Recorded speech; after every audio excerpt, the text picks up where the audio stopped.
अस्सलामुअलैकुम वरहमतुल्लाह।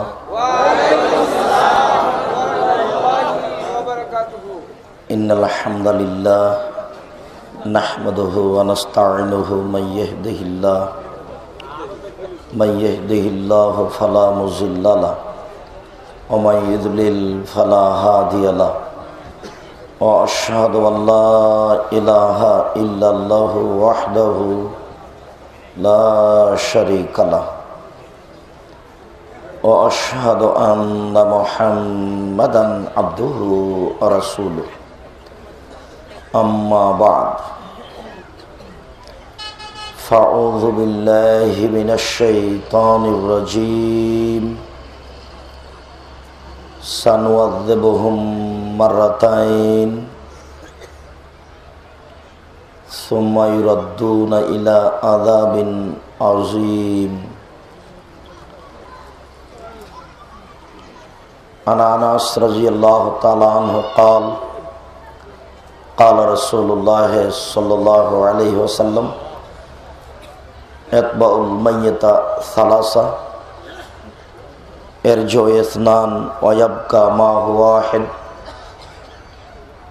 यत्बउ अहलुहु व मालुहु व अमलुहु इरजो अहलुहु व मालुहु व यब्का अमलुहु। राहुल बुखारी मुस्लिम। सम्मानित उपस्थिति, प्रशंसा आल्लाहर जन्य, शांति अवतीर्ण हक आल्लाहर रासूलेर ऊपर सल्लल्लाहु अलैहि वसल्लम। आजकेर दिनी बैठके संक्षिप्त समये बक्तव्येर विषय आमरा शुनलाम फरज एवं नफल सालातेर गुरुत्व। अवश्य आमरा विषय दुइटी एतदा अंचले एकाधिक दिन पेश करेছি मर्मे आजकेर बक्तव्येर विषय हच्छे कबरेर शास्ति। कबरेर शास्ति सम्पर्के एक गुरुत्वपूर्ण संक्षिप्त तथ्यबहल विवरणेर चेष्टा करब इनशाल्लाहुल आजिज। सम्मानित उपस्थिति, कबर যত जटिल कियामत तार চেয়ে অনেক বেশি কঠিন। कियामत যত কঠিন জাহান্নাম তার চেয়ে অনেক বেশি কঠিন। আমরা মানুষকে কবর বুঝাতে অক্ষম। কবর বলতে বাড়ির পিছন দিকে 2-2.5 হাত গর্ত একটি স্থান তা নয়। কবর বলতে কবর স্থানের একটি 2.5-3 হাত গর্ত তা নয়। কবর বলতে মরার পর থেকে নিয়ে বিচারের দিন পর্যন্ত একটা দীর্ঘ সময়কে কবর বলা হয়, যার নাম আলামে বারজাখ, আত্মার জগৎ।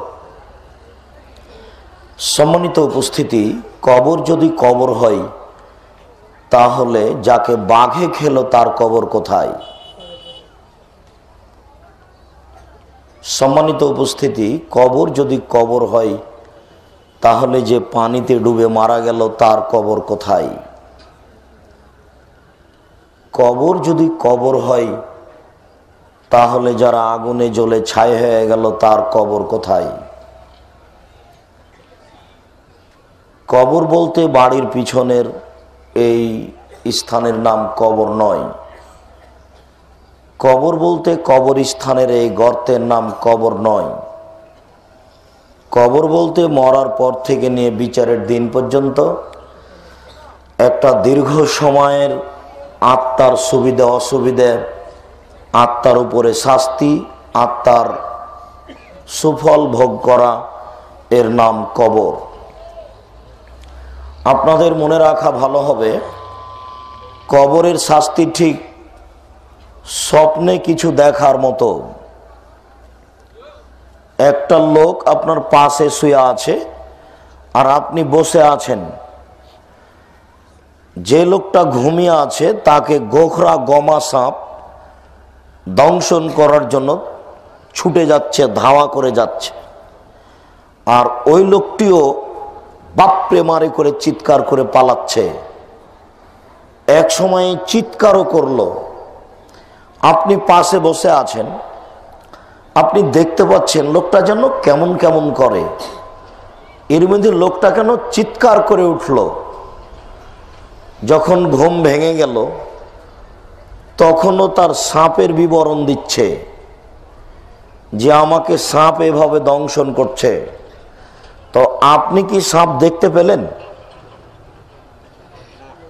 আপনি তো সাপ দেখতে পেলেন না। ও তো সাপের দংশন ভোগ করছেই সাপ কত বড়, তার রং কি ছিল, কিভাবে দংশন করলো সব বলতে পারছে না। এইরকমই হচ্ছে কবরের শাস্তি। কবরের শাস্তি দেখা যায় না, কাউকে বুঝানো যায় না। আপনি মিষ্টি খাচ্ছেন আর আমাকে বলছেন মিঠা লাগছে, তো আমি কি বুঝলাম? আমি কি ওটা বুঝতে পারলাম? এইটা যেমন কবরের শাস্তি, তেমন একজন আর একজনকে বুঝাতে পারবে না। এই মর্মে যে ওই কাগজটা দেখেছিলেন, একটা কাগজে লেখা ছিল মক্কার ইমাম একটা কবর খনন করে দেখলেন একটা সাপ একটা লাশকে ধরে আছে জড়িয়ে এবং ছবল মারছে। এই কাগজটি কেউ যদি 50 কপি করে বিলিয়ে দেয় তাহলে তার এই নেকি হবে। এইভাবে অনেক দিনই কাগজ দেখেছেন। দেখেন ধর্মের নামে কেমন মিথ্যা প্রচার, নাউজুবিল্লাহ মিন যালিক। কবরের সাপ দেখা যাবে না তো? আপনি কি মনে করছেন যে কবরের ব্যক্তিকে উঠিয়ে বসানো হয়, লাশটাকে উঠিয়ে বসানো হয়? লাশে তো আর কিছু নেই। ওই জন্যই কি কবরটা অতটুকু গর্ত করা হয় যাতে করে উঠে বসতে পারে? জি না, কবরে লাশকে উঠিয়ে বসানো হয় না। ওই ব্যক্তি বুঝে যে আমাকে উঠিয়ে বসানো হলো, ওই ব্যক্তি বুঝে যে আমাকে উঠিয়ে বসানো হলো। আচ্ছা, যে লোকটাকে সাপ দংশন করছে, ছবল মারছে, তো আপনারা কি দেখতে পাচ্ছেন যে দৌড়িয়ে চলে গেল লোকটা? তো ওখানেই তো আছে। তো ওকে জিজ্ঞাসা করানো কত রাস্তা দৌড়িয়েছে, বুঝাতে পারছি না মনে হয়। ও অনেক পথের কথা বলবে, সাপের আকার আকৃতি বলতে পারবে, কিন্তু আপনি তো দেখছেন যে ওখানেই শুয়ে আছে। এই হচ্ছে কবরের শাস্তি। কবরের শাস্তি চোখে দেখা যায় না। এই জন্য সিডি ক্যাসেটের মাধ্যমে কবরের শাস্তি দেখা হারাম, নাজায়েজ, কাবিরা গুনাহ। কবরের শাস্তি মানুষ কানে শুনতে পারে না, তাকে দেখতে পারে কি করে? কবরের শাস্তি দেখাতে গিয়ে মুনকার নাকির কবরের লাশকে মারলো, আপনি দেখলেন। তো মুনকার নাকিরকে দেখাই যায় না, এটা তো আল্লাহর বিধান। শাস্তিকে দেখাই যায় না, এটা আল্লাহর বিধান। শুধু দেখা নয়, আল্লাহর নবী বলেছেন যে মানুষ শুনতেও পারবে না। পরে আমি একটু পরে আপনাকে বলছি ইনশাআল্লাহ। আল্লাহ রসুল বলছেন যে আমি আল্লাহর কাছে দোয়া করতে চাচ্ছিলাম যে তোমাদেরকে কবরের শাস্তি শুনিয়ে দিই। তো কবরের শাস্তি শোনালে তোমরা মানুষকে কবরে রাখবা না, এই জন্য আমি তোমাদেরকে কবরের শাস্তি শোনাচ্ছি না। কবরের শাস্তি মানুষ শুনতেই পারে না, দেখতে পারে কি করে? কবর যত কঠিন, কিয়ামত তার চেয়ে অনেক বেশি কঠিন। কিয়ামত যত কঠিন, জাহান্নাম তার চেয়ে অনেক অনেক অনেক বেশি কঠিন। কি দিয়ে বুঝায় আপনাকে আমি কবর কত কঠিন? কবর বলে আনা বাইতুদ দুদ, আমি হচ্ছি পোকার ঘর। কবরে থাকে পোকা, কীট পতঙ্গ, সাপ বিচ্ছু। কবর বলে আনা বাইতুল ওয়াহদা, আমি হচ্ছি এককের ঘর। এক কবরে যদি 100 জনকে রেখে দেন, একজন আর একজনকে বুঝতে পারবে না। কবর বলে আনা বাইতুল গুরবা, আমি হচ্ছি অপরিচিত ঘর, এখানে কারো পরিচয় চলে না। ওই কথাটা শুনেছেন, যেই কথাটা আমিও হালকা হালকা শুনেছি, আমি কোথাও পড়েছি তা আমার মনে পড়ে না। ফাতেমাকে যখন কবরে রাখা হলো তখন বলা হচ্ছে, কবর তুমি কি জানো তোমার মধ্যে কাকে রাখা হলো? তোমার মধ্যে রাখা হলো আলীর স্ত্রী ফাতেমাকে। কবর বলতে পারো তোমার মধ্যে কাকে রাখা হলো? তোমার মধ্যে রাখা হলো মুহাম্মদ সাল্লাল্লাহু আলাইহি সাল্লামের মেয়ে ফাতেমাকে। অথচ কবর না কাউকে চিনে, না কবরের ব্যক্তি কাউকে চিনে। এই একটার সাথে একটার কোনো সম্পর্ক নাই, একবারে নগদ ডাহা মিথ্যা কথা। সব কিছু হচ্ছে আত্মার উপরে, দেহের উপরে নয়। দেহের সাথে কবরের কোনো সম্পর্ক নেই। একটু পরে আমরা বলবো যে উত্তর ঠিক না হলে কবরের দুই দিক তাকে চেপে ধরবে। ডান দিকের হাড় বাম দিকে চলে যাবে, বাম দিকের হাড় ডান দিকে চলে যাবে। আর ওই সময়তে ফেরেশতা বলবেন, কবর তুমি চাই চেপে ধরো, মিলে যাও। তখন কবর জমা লেগে যাবে। জমা লেগে যাবে এর অর্থ এই নয় যে আমি আর আপনি দেখতে পাবো। ও বুঝলো যে কবর জমা লেগে গেল না। সাপের কথা বলে মনে হয় বুঝাতে পারলাম না। ফেরেশতা বলবেন যে কবর জমা ধরে যাও, এবং কবর জমা ধরে যাবে। এর অর্থ এই নয় যে এই কবর জমা ধরে গেল আর তার হাত ডান দিক থেকে বাম দিকে চলে গেল। হাত ডান দিক থেকে বাম দিকে যাবে, বাম দিক থেকে ডান দিকে যাবে, এ কথা সত্য। কিন্তু আপনি আর আমি বুঝতে পারবো না, জিন বুঝতে পারবে না, এবং কবরটা একদিক থেকে আর একদিকে যাবেও না। ও আত্মাতে, তার আত্মাতে বুঝতে পারবে যে আমার এগুলি হচ্ছে। ঠিক স্বপ্ন যেমন, ঠিক স্বপ্ন যেমন মহান আল্লাহ বলেন, সানওয়াযিবুহুম মাররাতাইন, আমি তাদেরকে কবরে শাস্তি দিব, কঠিন শাস্তি, বারবার শাস্তি দিব আমি কবরে। এরপর আমি তাদেরকে বড় থেকে বড় শাস্তির দিকে ফিরিয়ে নিয়ে যাব। তাদেরকে বড় থেকে বড় শাস্তির দিকে ফিরিয়ে নিয়ে যাওয়া হবে। কবর যত জটিল, কিয়ামত তার চেয়ে অনেক বেশি কঠিন। কিয়ামত যত কঠিন, জাহান্নাম তার চেয়ে অনেক অনেক অনেক বেশি কঠিন। কবরে আমি তাকে বারবার শাস্তি দিব, এরপরে আমি তাকে বড় থেকে বড় শাস্তির দিকে ফিরিয়ে নিয়ে যাব। কবর যত কঠিন, কিয়ামত তার চেয়ে অনেক বেশি কঠিন। কিয়ামত যত কঠিন, জাহান্নাম তার চেয়ে অনেক অনেক অনেক বেশি কঠিন। এজা ওয়াকাফা উসমান রাদিয়াল্লাহু তাআলা আনহু আলা কবরিন বাকা। উসমান রাদিয়াল্লাহু তাআলা আনহু যখনই কবরের পাশে দাঁড়াতেন তখনই কাঁদতেন। হাত্তা ইয়াবুল্লা লিহিয়াতাহু, এমনকি কাঁদতে কাঁদতে তার দাড়ি ভিজিয়ে দিতেন। দুই চোখের পানি অঝর নয়নে ঝরে দাড়ির উপর দিয়ে গড়ে নিচে পড়তো। তাহলে উসমান রাদিয়াল্লাহু তাআলা আনহু কবরকে বুঝতে পারতেন। এই ছেলেরা, এই এখন অবশ্য গরম ছিল, আমাদের যারা এইসব ডেকোরেশনের কাজ করে তারা বুঝে না। তো এই ডান দিকে বাম দিকে এইগুলো দেওয়া ঠিক নয়। একে তো বাতাস আসছে না, দ্বিতীয়ত ওই বাইরে যারা হাঁটছে তারা মনে করে যে আমরা নাগারের বাইরে আছি, আমরা আয়াত্তের বাইরে আছি। তখন তার কথা বন্ধ করা সহজ হয় না। সে মনে করে যে আমি তো বাইরেই আছি, অথচ আমরা তার কথা শুনতে পাচ্ছি। তোমরা যারা দায়িত্ব পালন করছো ছেলেরা, তারা বাইরে এই ডান কোণা থেকে একবারে শেষ পর্যন্ত দেখো।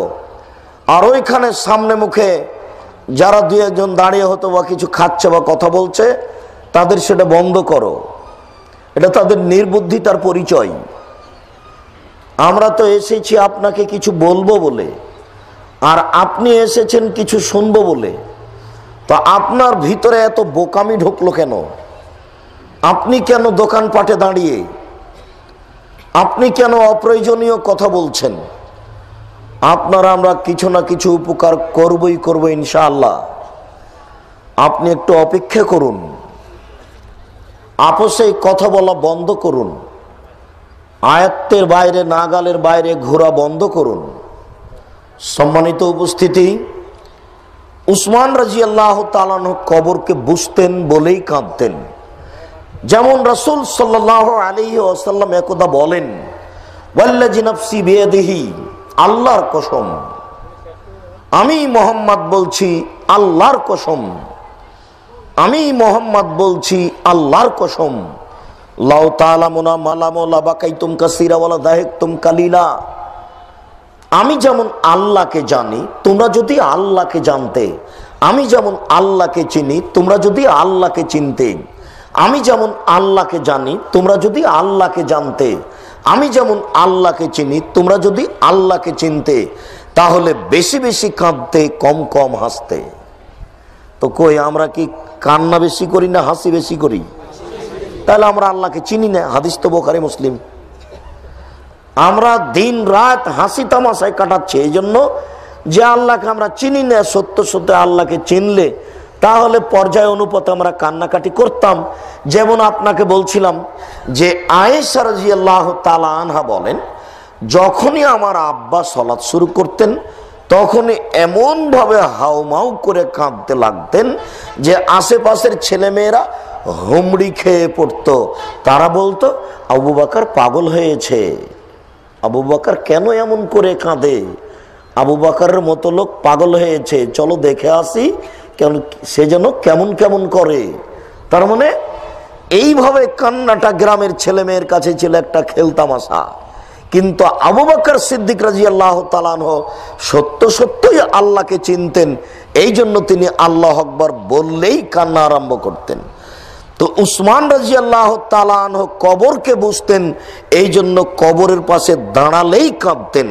এখন উসমানকে বলা হলো তাজকুরুল জান্নাতান নারা ফালা তাবকি ওয়া তাবকি মিন হাজা।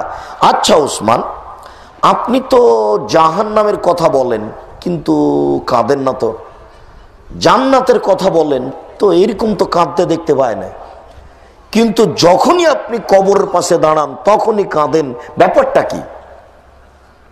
তাজকুরুল জান্নাত ওয়ালা নারা ফালা তাবকি ওয়া তাবকি মিন হাদা। আপনি জাহান্নাম জান্নাতের কথা বলেন কাঁদেন না, কিন্তু কবরের কথা বললেই কেন কাঁদেন? তখন উসমান রাদিয়াল্লাহু তাআলা বললেন, শুনুন, আল্লাহর নবী বলেছেন, ইন্নাল কাবরা আউয়াল মানজিল মিন মানাজিলিল আখিরা ফাইন নাজা মিনহু ফাবাদা আইসার মিনহু ওয়া ইল্লাম ইয়ানজু মিনহু ফাবাদা আসাদ মিনহু। মানুষের মরার পরে কবর হলো প্রথম বিপদ। যদি মানুষ কবরে বেঁচে যায় তাহলে এরপরে যত স্তর আছে সব সহজ হয়ে যাবে। যদি মানুষ কবরে বাঁচতে না পারে এরপরে যত স্তর আছে তা আরো জটিল কঠিন হয়ে যাবে। কবর যত কঠিন কিয়ামত তার চেয়ে অনেক বেশি কঠিন। কিয়ামত যত কঠিন জাহান্নাম তার চেয়ে অনেক অনেক অনেক বেশি কঠিন। কি দিয়ে বুঝায় আপনাকে আমি কিয়ামত কত কঠিন? কি দিয়ে বুঝায় আপনাকে আমি কবর কত কঠিন? আয়েশা রাদিয়াল্লাহু তাআলা আনহা বলেন, যাকারতুন নারা ফাবাকাইতু, একদা আমি জাহান্নামের কথা স্মরণ করে কাঁদছি। আয়েশা বলছেন, তখন আল্লাহ রাসূল বলছেন, লিমা তাবকি আয়েশা, আয়েশা তুমি কাঁদছো কেন, ব্যাপারটা কি?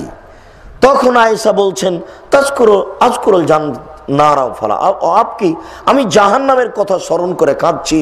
হাল তাজকুরুনা আহলিয়াকুম ইয়াউমাল কিয়ামা। আচ্ছা মুহাম্মদ সাল্লাল্লাহু আলাইহি সাল্লাম, আপনি কি বিচারের দিন আপনার স্ত্রীদেরকে স্মরণ করতে পারবেন?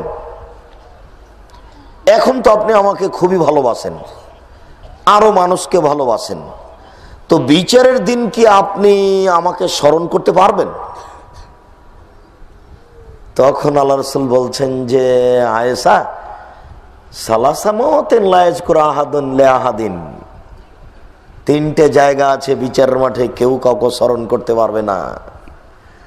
তুমি যে আমার স্ত্রী এই কথা আমার স্মরণে থাকবে না, আমি বাঁচবো কিনা, আমি বিপদে থাকবো, তুমি যে কে এই কথা আমার ধারণাই থাকবে না। তিনটি জায়গা আছে। কি দিয়ে আপনাকে আমি বুঝাই কিয়ামত কত কঠিন? যেখানে মুহাম্মদ সাল্লাল্লাহু আলাইহি সাল্লাম বুঝতে পারবেন না যে আমার স্ত্রী আছে। এক, ইনদাল মিজান, যখন মানুষের পাপ এবং নেকি ওজন হবে ওই সময়তে আমিও ফেলফেল করে চেয়ে থাকবো আমার পাপের পাল্লা ভারী হয় না নেকির পাল্লা ভারী হয়। আমার পাপের পাল্লা ভারী হয় না নেকির পাল্লা ভারী হয়, আমার পাপের পাল্লা ভারী হয় না নেকির পাল্লা ভারী হয়। আমি এই দুশ্চিন্তায় থাকবো, ওই সময়তে যে তুমি আমার স্ত্রী, এই কথা আমার স্মরণে থাকবে না। 2 ইনদাল কিতাব, প্রত্যেকের হাতে খাতা দেওয়া হবে। খাতা নেওয়ার জন্য সবাই চেয়ে থাকবে। এটা একটা পরিস্থিতি। কিয়ামতের মাঠের পরিস্থিতি যদি আপনার সামনে নকল করি তো কয়েক ঘন্টা লাগবে শুধু পরিস্থিতি। আপনি এমনি মনে করলেন যে একজন গরিব মানুষ ধনী মানুষের 500 বছর আগে জান্নাতে যাবে, তো একদিন সমান হলো 50,000 বছর। বলেন তো 500 বছর সমান কত হলো? আপনি বিচারের মাঠকে সহজ মনে করলেন? আমি তো বুঝাতে অক্ষম। আর আলেম ওলামারা যদি জাহান্নাম জান্নাতের কথা, কিয়ামতের কথা বলতো, সেটাও আপনারা একটু বুঝতেন, কিন্তু বক্তব্য তার সেটা নয়। উমর রাদিয়াল্লাহু তাআলা আনহু যদি আজ বেঁচে থাকতেন তাহলে বাংলাদেশের 1999 জন বক্তার আজীবন জেল হতো, কোনোদিন তারা জেলখানা থেকে বের হতে পারতো না।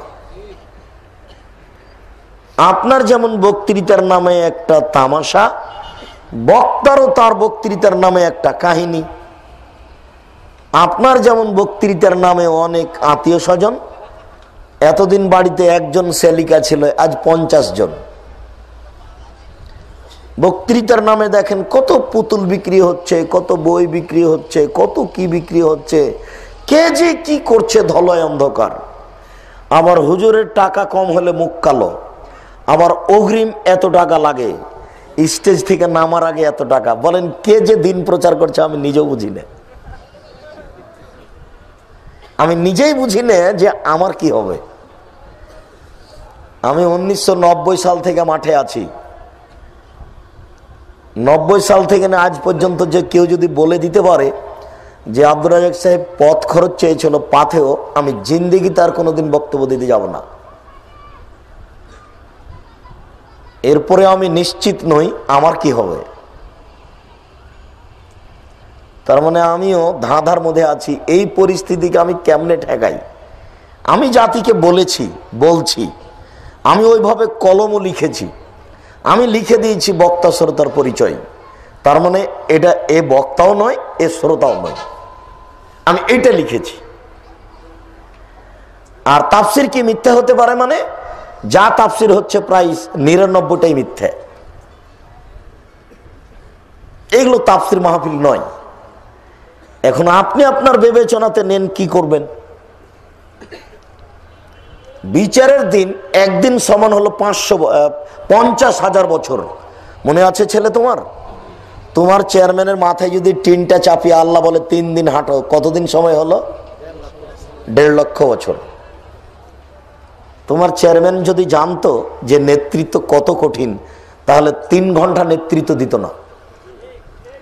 জনগণকে বলতো আমার ভুল হয়েছে, আমি আর দায়িত্ব পালন করব না, আমি গেলাম কাঞ্চন ব্রিজের পিছন দিকে আমার বাপের 10 শতক জমি আছে, ওখানে আমি বেগুন চাষ করে খাবো বাবা, আমি গেলাম, এই দায়িত্ব পালন করতে পারবো না। এদের তো আর হিসাব নাই। আল্লাহ রাসূল বলছেন যে মান উল্লিয়া বেসনাইন ফাকাত যুবিহা বিগাইরি সিকিন। কাউকে যদি 2 জন মানুষের নেতা করা হয়, 2 জন মানুষের, তাহলে তাকে ছুরিবিহীন জবে করা হলো। 2 জন মানুষের নেতা। তো একটা ইউনিয়নে সাধারণত 10,000 থেকে 50,000 মানুষ থাকে, তাই না? তো 10,000 তো অনেক হয়ে গেল। একজন ইউপি চেয়ারম্যান মানে অন্তত 10,000 মানুষের নেতা। তো আল্লাহর নবী বলছেন যদি কাউকে 2 জনের নেতা করা হয়, তাহলে যাকে নেতা করা হলো তাকে ছুরি ছাড়াই জবে করা হলো। আব্দুর রাজ্জাক সাহেব এই বাক্যটার সারমর্ম কি? যে আল্লাহর নবী নিজে বললেন যে তাকে ছুরি ছাড়াই জবে করা হলো। এই বাক্যটা একটু বুঝিয়ে বলেন তো। এই বাক্যটার অর্থ হলো এই লোকটা যদি ঠিক ঠিক দায়িত্ব পালন করে ইহকাল যাবে, চেয়ারম্যানই টিকবে না। আর যদি বেঠিক দায়িত্ব পালন করে তাহলে পরকাল টিকবে না, জাহান্নাম যাবে। তো ইহকালও বিপদ, পরকালও বিপদ। বুঝাতে পারলাম না কথা? না হলে আরবিটা আবার বলি। আনাস রাদিয়াল্লাহু তাআলা আনহু বলেন, আল্লাহ রাসূল বলেছেন, মান উল্লিয়া বিসনাইন, যাকে দুইজনের নেতা করা হলো, বলা হলো এই তুমি এই দুইজনের নেতা, এদের দেখাশোনা করবা। তো যাকে বলা হলো ওই লোকটাকে যেন ছুরি ছাড়াই জবে করে দেওয়া হলো। তো মানুষকে ছুরি ছাড়া জবে করা যায়? তো এইভাবে আল্লাহ রাসূল বলে কি বললেন আমাদেরকে? আল্লাহ রাসূল যে বাক্যটা বললেন, তো বলে আমাদেরকে কি বললেন? আমাদেরকে বললেন যে নেতৃত্ব খুব কঠিন। ওই যে মনে পড়ে না, আবু জার গেফারি এসে আল্লাহ রাসূলকে বলেছিলেন যে আমাকে একটু নেতা বানিয়ে দেন। তখন আল্লাহ রাসূল সাল্লাল্লাহু আলাইহি সাল্লাম বলেছিলেন, করেছো কি তুমি? হায় হায়, মরতে এসেছো তুমি? নেতৃত্ব তো খুব কঠিন, তুমি তো দুর্বল মানুষ, তুমি কেন এখানে? নেতৃত্ব দিবে উমার। কে নেতৃত্ব দিবে? উমার। এরপরে উনি টিকে নিন উমারের নেতৃত্ব। উমারকে নামাজের মধ্যে ছুরি দিয়ে জবে করে দিয়েছে মানুষে। উমারকে, উমারের নেতৃত্ব টিকে না, আপনার নেতৃত্ব টিকবে? আপনি বলেন কি? সালাত, ফজরের সালাত চলছে, এই সময়তে উমারের পেটে কয়েক ছুরি, 5-7টা ছুরি মেরেছে। ছুরি মেরে সালাত ছেড়ে দিয়ে দৌড়াচ্ছে, সামনে যত লোককে পেয়েছে সবাইকে মেরেছে। আটকা পড়তে পড়তে 13 জনকে মেরেছে, বুখারীর হাদিস। তারপরে আটকা পড়েছে। তো উমারের চলে না নেতৃত্ব, আপনার চলবে? এমনি আল্লাহ রাসূল বলেছেন একদিন সমান হলো 50,000 বছর। কি দিয়ে বুঝায় আপনাকে আমি কিয়ামত কাকে বলে? কবর যত কঠিন, কিয়ামত তার চেয়ে অনেক বেশি কঠিন। কিয়ামত যত কঠিন, জাহান্নাম তার চেয়ে অনেক অনেক অনেক বেশি কঠিন। উসমান রাদিয়াল্লাহু তাআলা আনহু পরের বাক্যে বললেন যে আল্লাহর নবী বলেছেন, মা রাআইতু মানজারান কাতাল কাবর আফজা মিনহু, আমার জীবনে দেখিনি কোনো দৃশ্য যেটা কবরের চেয়ে আশ্চর্য ভয়ানক হতে পারে। পৃথিবীর জন্ম থেকে নিয়ে কিয়ামত পর্যন্ত পৃথিবীতে যত আশ্চর্য দৃশ্য প্রকাশ পাবে, তার সবচেয়ে আশ্চর্য ভয়ানক দৃশ্য হচ্ছে কবর। আমরা শুনেছি আশ্চর্য বস্তু হচ্ছে আগ্রার তাজমহল, বলা হয় আশ্চর্য বস্তু হচ্ছে কলিকাতার হাওড়ার ব্রিজ, বলা হয় আশ্চর্য বস্তু হচ্ছে ইরাকের ব্যাবিলনের ঘণ্টা, বলা হয় আশ্চর্য বস্তু হচ্ছে মোবাইল, আশ্চর্য বস্তু হচ্ছে ফ্যাক্স মেশিন। 50,000 বছর পরে আরো আশ্চর্য বস্তু বের হবে যা মানুষ জানে না। শুনুন সম্মানিত দিনী ভাই, কবর তার চেয়ে আশ্চর্য। কি দিয়ে বুঝায় আপনাকে আমি কবর কি জিনিস?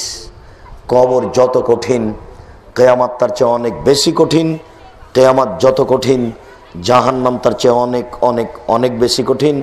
এই কারণে রাসূল সাল্লাল্লাহু আলাইহি সাল্লাম সর্বদা যখন তখন সকাল বিকাল সালাম ফেরার পূর্বে, প্রত্যেক সালাতে সালাম ফেরার পূর্বে কবর থেকে তিনি বাঁচতে চাইতেন।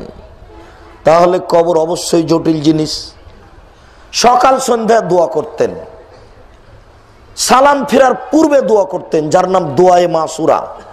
তার একটা অংশ আমি দুইভাবে নকল করছি, দেখেন। আবু হুরায়রা রাদিয়াল্লাহু তাআলা আনহু বলেন, কানা রাসূলুল্লাহ সাল্লাল্লাহু আলাইহি সাল্লাম ইয়াদু, আল্লাহর নবী দোয়া করতেন। ফায়াকুলু, তিনি বলতেন, আল্লাহুম্মা ইন্নী আউযু বিকা মিন আযাবিল কবর, হে আল্লাহ আমি তোমার কাছে কবরের শাস্তি থেকে বাঁচতে চাই। অমিন আযাবিন নার, তোমার কাছে আমি জাহান্নামের শাস্তি থেকে বাঁচতে চাই।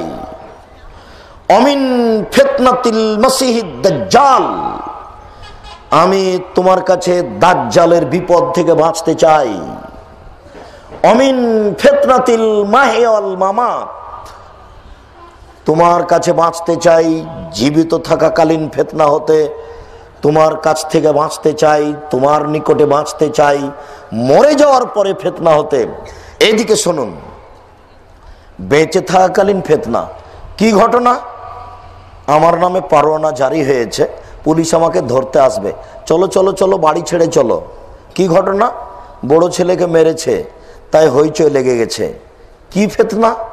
আরে ওই জায়গাতে ওই যে মসজিদে কি যেন মারামারি লেগেছে, কি ফিতনা, শুনলাম যে মেয়েটা বের হয়ে গেছে, কি ফিতনা, জমি নিয়ে গন্ডগোল হয়েছে, কি ফিতনা, হেডমাস্টারকে ছেলেরা পিটিয়েছে, কি ফিতনা, বিশ্ববিদ্যালয়ে ছেলেরা মারামারি করছে। ফিতনাতে পৃথিবী পরিপূর্ণ। তো লোকটা, তার নামে কেস হওয়ার কারণে ও পালিয়ে গেছে ঢাকা থেকে অন্য জেলায়, তারপরে মারা গেল। তখন দেশবাসী বলল যাক, ফিতনাই শেষ, বেঁচে গেছে, আর ফিতনা নেই, আর কেস নাই, আর পুলিশে দৌড়াদৌড়ি নেই। তো আল্লাহর নবী যদি এই পর্যন্ত বলতেন তাহলে তো শেষ। কিন্তু আল্লাহ রাসূল বললেন যে ওয়াউযু বিকা মিন ফিতনাতিল মাহিয়া ও ফিতনাতিল মামাত, দুনিয়াতে বেঁচে থাকাকালীন যত সমস্যা আছে সব থেকে তোমার কাছে বাঁচতে চাই। পরকালে যত ফিতনা আছে সব ফিতনা থেকে তোমার কাছে বাঁচতে চাই। তাহলে পরকালে অনেক ফিতনা আছে। আপনি তো মনে করলেন যে মরলেই শেষ, তো মরলেই কি শেষ হলো? উপরেরটা যত কঠিন আছে নিচেরটা তার চেয়ে অনেক বেশি কঠিন। কি দিয়ে বুঝায় আপনাকে আমি কবর কাকে বলে? একটু ধৈর্য ধারণ করুন, এক খেলে চেয়ে থাকবেন। এই চালাই, রেডি হও। আর একজনের গায়ে হেলান দিয়ে আছো কেন? রেডি হও। এইভাবে অমনোযোগী হয়ে বসে থাকো না। মুআয রাদিয়াল্লাহু তাআলা আনহু বলছেন যে আমি আল্লাহর নবীর পিছনে আছি গাধাতে চড়ে। আল্লাহর নবী আগে আছেন, বড় ব্যক্তিকে মোটরসাইকেল আগে থাকতে হবে, যদি মোটরসাইকেল চালাতে না জানে তাহলে পিছনেই থাকবে। তবে গতি হচ্ছে বড় ব্যক্তি সামনে থাকবে। মুহাম্মদ সাল্লাল্লাহু আলাইহি সাল্লাম গাধার উপরে আগে আছেন, আর মুআয রাদিয়াল্লাহু তাআলা পিছনে আছেন। গাধা যাচ্ছে, আল্লাহ রাসূল চট করে বলছেন মুআয লাব্বাইক ওয়া সাদাইক ইয়া রাসূলুল্লাহ। জি আল্লাহ রাসূল বলেন, উপস্থিত। বলেন কি বলছেন? উপস্থিত। মুআয লাব্বাইক ওয়া সাদাইক, আল্লাহ রাসূল বলেন কি বলছেন? বলেন আমি উপস্থিত। বলেন। মুআয লাব্বাইক ওয়া সাদাইক, আল্লাহ রাসূল বলেন আমি উপস্থিত। বলেন কি বলছেন? কথা না বলে আল্লাহ রাসূল বারবার এইভাবে বলছেন কেন? প্রস্তুত, রেডি। আল্লাহর নবী একটা কথা বলবেন, কথা ধরতে যেন 19-20 না হয়। আপনি কি মনে করছেন যে আমি ইউসুফ জুলেখার কাহিনী বলতে এসেছি? জি না। পৃষ্টি যখন খুললে দেখবেন আমি আমার জায়গাটুকু পূর্ণ করে রেখেছি, আমার জায়গা আমি খালি রাখিনি। আমার পালা যখন আসবে টকশুতে তখন আমি এইভাবেই শুরু করব। আবু হুরায়রা রাদিয়াল্লাহু তাআলা আনহু বলেন, রাসূল সাল্লাল্লাহু আলাইহি সাল্লাম বলেছেন আমার জায়গা আমি কাহিনী দিয়ে পূর্ণ করব না, এটা আমার নীতির বাইরে। 1990 সাল থেকে না আজ পর্যন্ত করিনি, ভবিষ্যতেও করব না ইনশাআল্লাহ। এই জন্য আপনি প্রস্তুত থাকেন, যতক্ষণ আছেন রেডি থাকেন। বোকারি পরিচয় দিয়ে থেকে লাভ নেই। মুআয জি বলেন, মুআয জি বলেন আমি রেডি, মুআয জি বলেন আমি রেডি। আচ্ছা মুআয বলতে পারো মানুষের হক আল্লাহর উপরে কি? মানুষ কি পায় আল্লাহর কাছে? মানুষ বলবে দেন আমারটা, দেন, দেন আমারটা, দেন। আল্লাহর হক মানুষের কাছে কি? আল্লাহ বলবেন এই আমারটা দাও, আমারটা দাও। বলতে পারো কি তুমি এই অধিকারের কথা? আল্লাহ এবং আল্লাহ রাসূল বলতে পারেন, আমি তো বলতে পারি না। তা আল্লাহ রাসূল বলছেন শোনো, আল্লাহর হক হলো এই, আল্লাহ বলছেন এই শিরক করো না, আমার ইবাদত করো, এই শিরক করো না, আমার হক দাও, আমার হক দাও।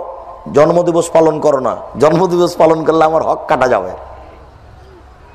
আমি বলছি কোন দিনে কল্যাণ আছে সেটা আমি জানি, তুমি কেন বললে যে তোমার জন্মদিনে আছে?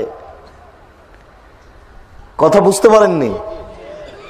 আমার হক দিয়ে দাও মানে শিরক করো না, আমার হক দিয়ে দাও মানে শিরক করো না, আর ইবাদত করো। এখন মানুষে বলছে আমার হক দিয়ে দেন, তো আমার হক দিয়ে দেন মানে শাস্তি দিবেন না, জাহান্নামে দেবেন না, এটা আমার হক। আমাদের হক কি? শাস্তি দিবেন না, জান্নাতে দিবেন, এটা আমাদের হক। তখন আল্লাহ বলছেন তাহলে আমারটা দাও আগে। আমারটা আগে দাও, তোমারটাও দিব। আল্লাহ বলছেন যে আমি তোমাদের সাথে এখনো ওয়াদাবদ্ধ। আমি আল্লাহ বিচারের মাঠেও বলবো। বিচারের মাঠে আল্লাহ মানুষকে বলবেন, ইয়াবনা আদম লা তাইতিনি বিকুরাবিলার যে খাতায়া ওয়াল্লাকিতানি লা তুশরিক বিশায়া লা আতাইতাহু বিকুরাবিহা মাগফিরা। আদমের ছেলেমেয়েরা শোনো, আমি বিচারের মাঠে আল্লাহ বলছি। বিচারের মাঠে আল্লাহ তাআলা আদমের ছেলে মেয়েকে নিয়ে বলবে, এই আদমের ছেলে মেয়েরা শোনো, আমি তোমাদের বলছি, তোমাদের যদি আজকে পাপ থাকে আকাশ এবং জমিন পরিমাণ পূর্ণ হয়ে, শুধু পাপ আর পাপ, আকাশ জমিন পূর্ণ হয়ে আছে পাপে, আর যদি শিরক না থাকে, আমি আল্লাহ সব ক্ষমা করে দেব। হলো, বুঝতে পেরেছেন? উনি আগে নিজেরটা নিবেন। এই জন্য বলা হয়েছে শিরকের পাপ ক্ষমা হয় না। শিরকের পাপ ক্ষমা হয় না মানে বিচারের মাঠে হয় না, দুনিয়াতে হয় না, এই কথা নয়। দুনিয়াতে না হলে তো সবাই জাহান্নামে চলে যাবে। বিচারের মাঠে শিরকের পাপ ক্ষমা হবে না। আপনাকে আল্লাহ দিবেন, আপনারটা দিতে প্রস্তুত, কিন্তু আল্লাহটা আগে দিতে হবে। না, বুঝাতে পারলাম না। এখন তো আল্লাহ সব সময় বলছেন যে শিরক করো না, আর বিচারের মাঠে আল্লাহ কি বলবেন? তোমাদের যদি পাপ আকাশ পরিমাণ পূর্ণ থাকে আর যদি শিরক না থাকে, আমি সব ক্ষমা করে দেবো। তোমারটা দিয়ে দেবো। তোমার কি জান্নাত নিবা? তো নাও, দিয়ে দিলাম। যদি শিরক থাকে তাহলে হবে না। না, আল্লাহটা না দিলে আল্লাহ আপনাকে দেবে না। বুঝানো যায় না। আংটি আগে খুলতে হবে অষ্টাধাতুর, তারপরে জান্নাত। আগে আংটিটা খুলে ফেলেন, এখন হাতে আছে অষ্টাধাতুর আংটি, হাতে আছে বালা, আগে খুলে ফেলেন, তারপরে বলেন যে এবার জান্নাত দেন। গলায় মাদুলি আছে, তো খুলে ফেলতে হবে আগে, তারপরে বলতে হবে যে এবার জান্নাত দেন। আরো বলতে হবে জিন্দেগিতে কোনো দিবস পালন করব না, কবরের কাছে কিছু চাইবো না, পীরের কাছে কিছু চাইবো না। কে বড় ক্ষতিগ্রস্ত বইটা পড়ে পড়ে দেখতে হবে কত শিরকের সিরিয়াল আছে, সব বাদ দিতে হবে। তাহলে আল্লাহ বলবেন, নাও আমি বিচারের মাঠে জান্নাত দিয়ে দিলাম, আমারটা আগে তোমারটা পরে। আবার ভালো করে মনে রাখেন, মানুষের পাপ যদি আকাশ জমিন পূর্ণ থাকে বিচারের মাঠে, আর যদি শিরক না থাকে, তা আল্লাহ কি বলবেন? ক্ষমা করে দিলাম, যাও জান্নাতে। কিন্তু শিরক যদি থাকে তাহলে হবে না। অষ্টাধাতুর আংটি যদি হাতে থাকে হবে না, মাদুলি গলায় হবে না। তুলসী গাছে লাথি মারা যায় না বললে ইমান কেটে গেছে, গরুকে লাথি মারা যায় না বললে ইমান কেটে গেছে। আমার ছেলেটা যদি এই গাড়ি থেকে ওই 14 গ্রাম হাইওয়ে হোটেলে নেমে না উঠতো, এই গাড়ি থেকে ওই গাড়িতে উঠে গেল, ওই গাড়িটা উঠে একটু পরে অ্যাক্সিডেন্ট হয়ে গেল, আরে ছেলেটা যদি আমার এই গাড়িতে না উঠতো তাহলে অ্যাক্সিডেন্ট হতো না। এ ভাগ্যকে অস্বীকার করলো। তো তুমি বলে দিতে যে তুমি অ্যাক্সিডেন্ট হবে বাবা, না উঠিয়ে না, এই কথা বলতে গেলে কেন? তো মধ্যেখানে কথা উঠেছে আপনাকে রেডি করার জন্য, আপনি প্রস্তুত। তো আল্লাহ রাসূল একটা কথা বলছেন মজকে, তো মজকে বলছেন প্রস্তুত হও, প্রস্তুত হও, প্রস্তুত হও। 3 বার বলার পরে বলছেন, বলতে পারো আল্লাহর হক কি, বলতে পারো মানুষের হক কি? বলছেন না, আমি বলতে পারছি না। শোনো, আল্লাহর হক হলো শিরক করবা না, মানুষের হক হলো জান্নাত দিয়ে দেন। তো কোনটা আগে? আল্লাহটা হক আগে। তার মানে জান্নাত তো তার। আল্লাহ আমাকে অতিরিক্ত চক্ষু দিয়েছেন, শ্বাস দিয়েছেন, খাওয়ার দিয়েছেন, এটা তো অনেক। এইটাই আমি দিন রাত আলহামদুলিল্লাহ বলবো, তা আবার শিরক করে জান্নাত ভোগ করবো, এটা হয় না। এই জন্য আল্লাহ বলছেন, না, আগে বন্ধ করো, আমারটা আগে দাও, তারপরে জান্নাত। মনে রাখবেন খুব খেয়াল করে, শিরক হয় না যেন। জিন্দেগিতে কোনো দিন পালন করার জন্য কোনো স্থানে কোনো পীর কোনো মা এরকম ধরবেন না, সাবধান। পীর নাই দুনিয়াতে, কোনো পীরের কাছে যাবেন না, কোনো মাজারে যাবেন না, কোথাও জিকির করতে যাবেন না, সাবধান। টঙ্গীর আখেরি মোনাজাতে উপস্থিত হবেন না। এক গ্লাস পানি পান করতে কয়টা বিধান লাগে? 5টা। তো এক গ্লাস পানি খেতেই যদি 5টা বিধান লাগে, তাহলে ইসলাম ধর্ম পীর দিয়ে চলে? ইসলাম ধর্ম দলিল দিয়ে চলে। দলিল। ইসলাম ধর্ম একটা আশ্চর্য ধর্ম যে এক গ্লাস পানি পান করতে কয়টা বিধান লাগে? 5টা। 1 ডান হাত, 2 বিসমিল্লাহ, 3 শ্বাস, 4 বসে, 5 পান শেষে আলহামদুলিল্লাহ। তাহলে যেই বিধানে এক গ্লাস পানি পান করতে এত কিছু লাগে, সেই ধর্ম কি জিকির দিয়ে চলে? সেই ধর্মের সবকিছু নগদ। মসজিদে ঢুকবেন, দোয়া আছে।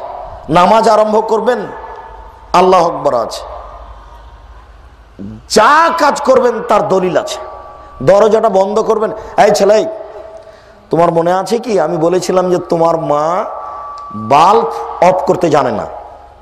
তখন তোমার একটু রাগ হয়েছিল, তাই না?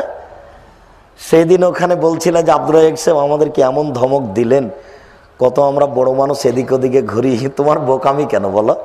তোমাকে ধমক দেওয়া মানে তোমার সাথে কি আমার কোনো শত্রুতা আছে?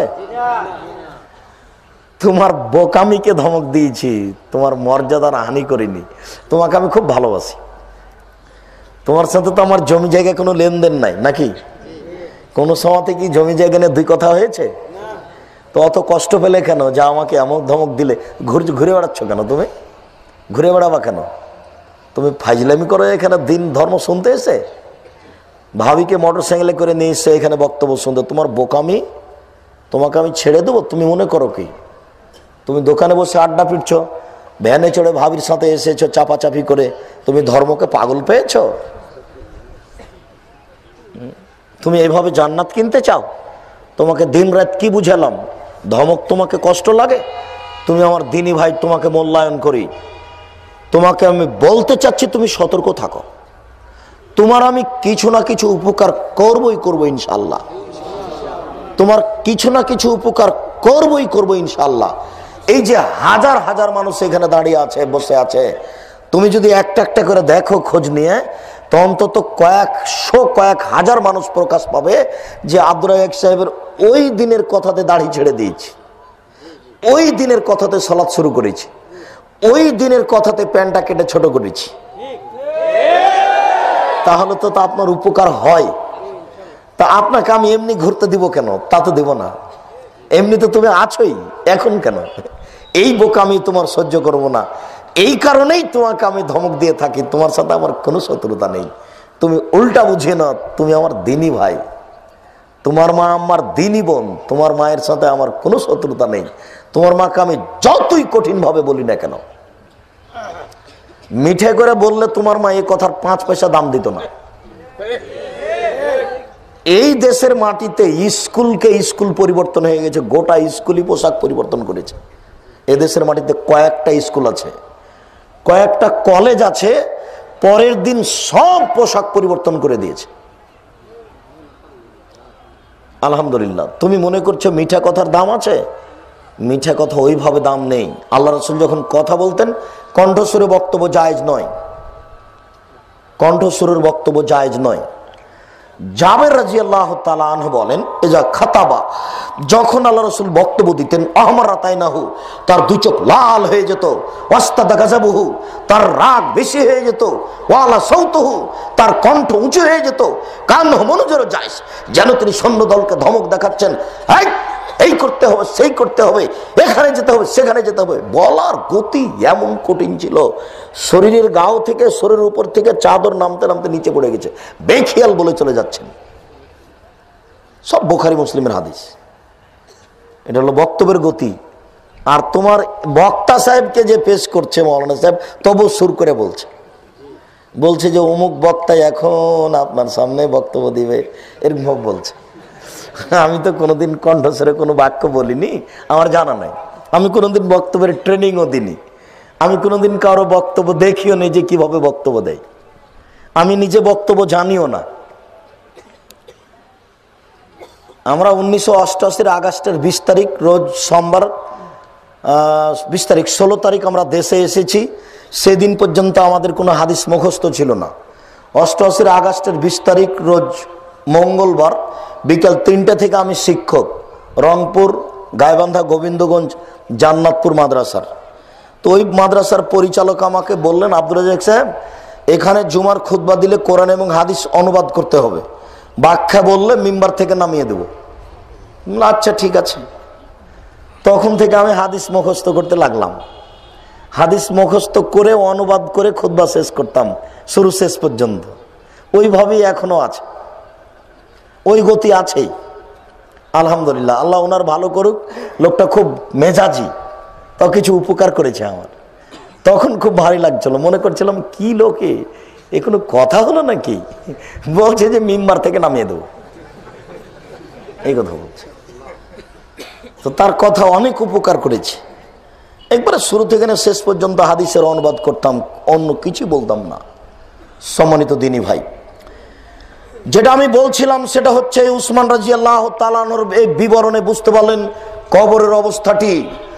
তারপরে রাসূল সাল্লাল্লাহু আলাইহি সাল্লাম দোয়া করতেন, দোয়াতে বাঁচতে চাইতেন দুনিয়াবি ফিতনা এবং পরকালীন ফিতনা। পরকালীন যে কত ফিতনা আছে, কবরে যে কত ফিতনা, বিচারের মাঠে যে কত ফিতনা। মানুষ কবর থেকে উঠে উলঙ্গ হয়ে ছুটে চলে যাবে, কোথায় যে যাচ্ছে যাচ্ছে যাচ্ছে ছুটে চলে যাচ্ছে। এটা একটা পরিস্থিতি।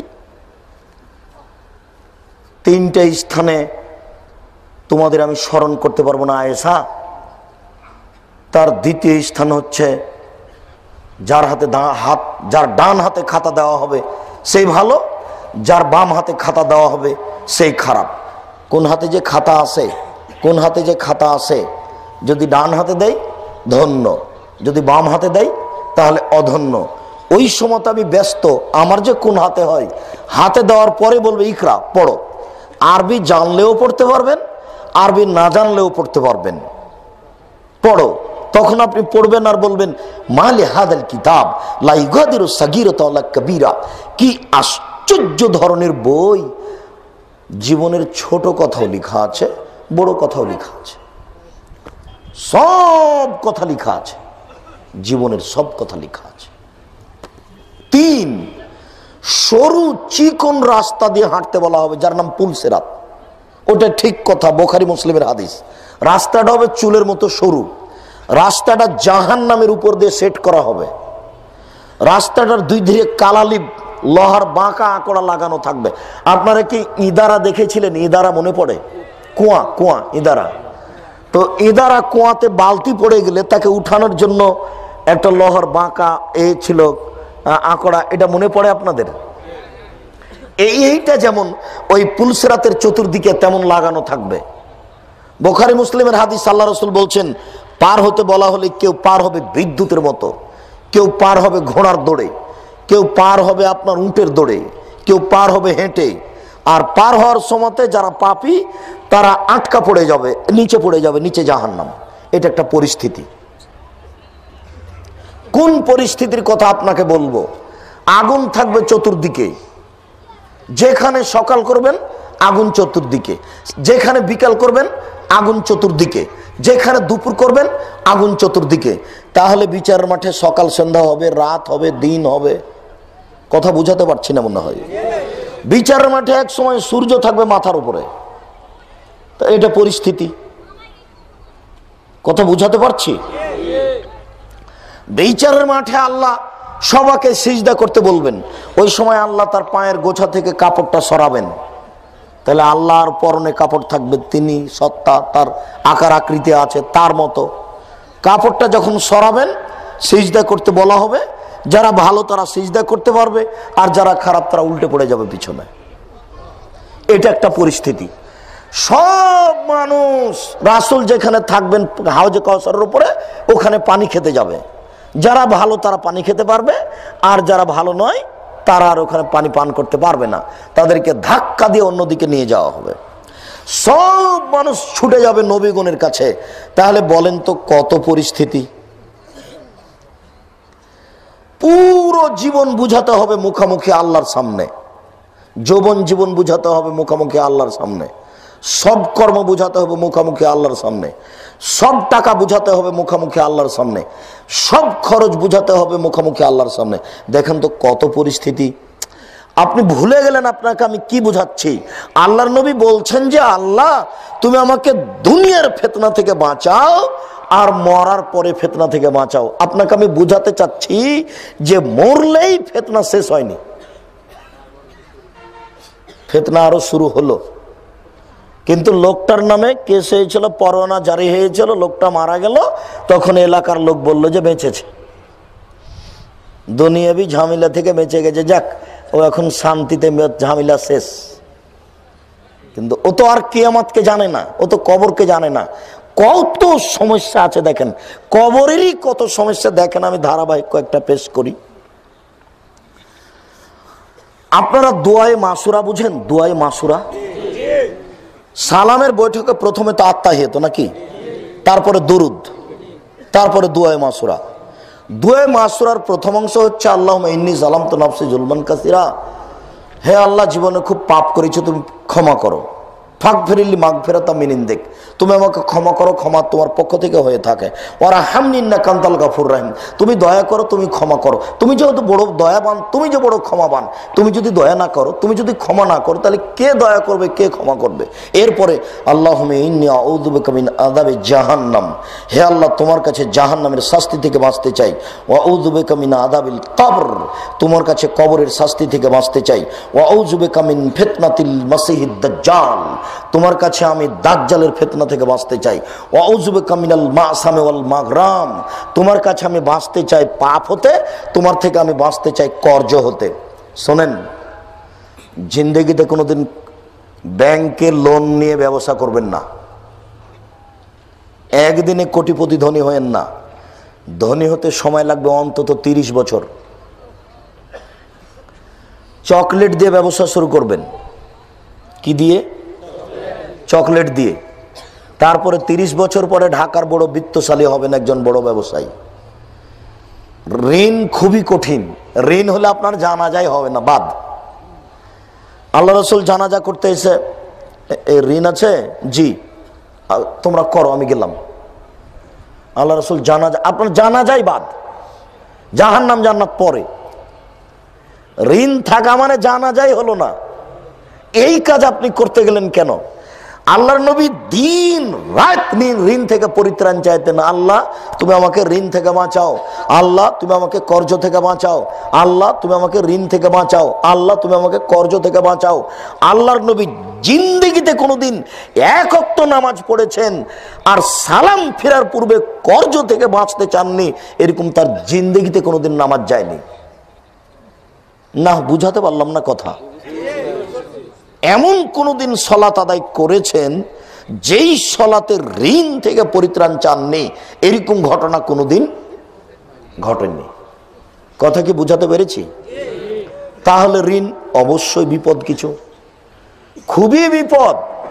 আল্লাহ রাসূল বলছেন যে শহীদ মানে সব ক্ষমা। এখনই বলছে, একটু পরে, শহীদ মানে সব ক্ষমা, ঋণ হবে না, ঋণ ক্ষমা হবে না।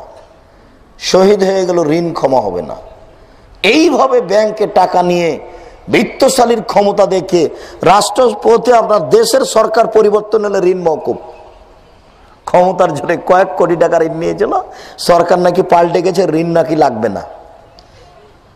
টাকা ব্যাংকের সব নিজের, টাকা না হয় সরকার, না হয় টাকা মাফ করলো আল্লাহ।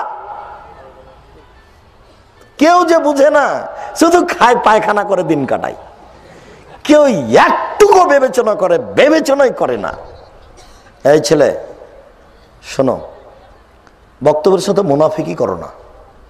দেখো, তোমাদেরকে আমি বারংবার অনুরোধ করেছি, তোমরা বাপের বিত্তশালী আছে, ব্যবসা করো। সম্ভব না হলে নিজে চেষ্টা করে বড় ব্যবসা করো। সম্ভব না হলে কলা বিক্রি করে খাও, সম্ভব না হলে চকলেট বিক্রি করে খাও, সম্ভব না হলে দিন মজুরি করে খাও। মানুষের বাড়িতে যদি কাজ করে খেতে না পারো তো ভিক্ষা করে খাও। ঠ্যাঙ্গা মারায় চাকরি করতে যাও না, ভিক্ষা করে খাও। আশা গ্রামীণ ব্যাংকে ব্রাকে চাকরি করতে যায় না, ভিক্ষা করে খাও, গার্মেন্টসে চাকরি করে জীবন জীবিকা নির্বাহ করো না, ভুল হিসাব। এই ছেলে, তোমার বাপের ব্যাপারে আমি একটা পরামর্শ দিয়েছিলাম, তোমার কি মনে আছে? তোমার বাপ তোমাদেরকে রুজি উপার্জন করে খাওয়াবে তার বাপের জমিদারি দিয়ে, তালুকদারি দিয়ে, না হয় নিজে ব্যবসা করে খাওয়াবে তোমাদেরকে, না হয় তোমার বাপ কলা বিক্রি করে খাওয়াবে, না হয় তোমার বাপ চকলেট বিক্রি করে খাওয়াবে, না হয় তোমার বাপ মানুষের বাড়িতে কাজ করে তোমাদেরকে খাওয়াবে, না হয় শেষ পর্যন্ত তোমার বাপ সারা দিন ভিক্ষা করবে। সারা দিন ভিক্ষা করে করে করে যা উপার্জন করেছে এইটুকু তোমাদেরকে খাওয়াবে। তোমার বোন গার্মেন্টসে যেতে পারে না। তোমার বাপ তোমার বোনকে শেষ পর্যন্ত কি করে খাওয়াবে? ভিক্ষা করে খাওয়াবে। ভিক্ষা করব কেন? মানুষের বাড়িতে কাজ করে খাবো।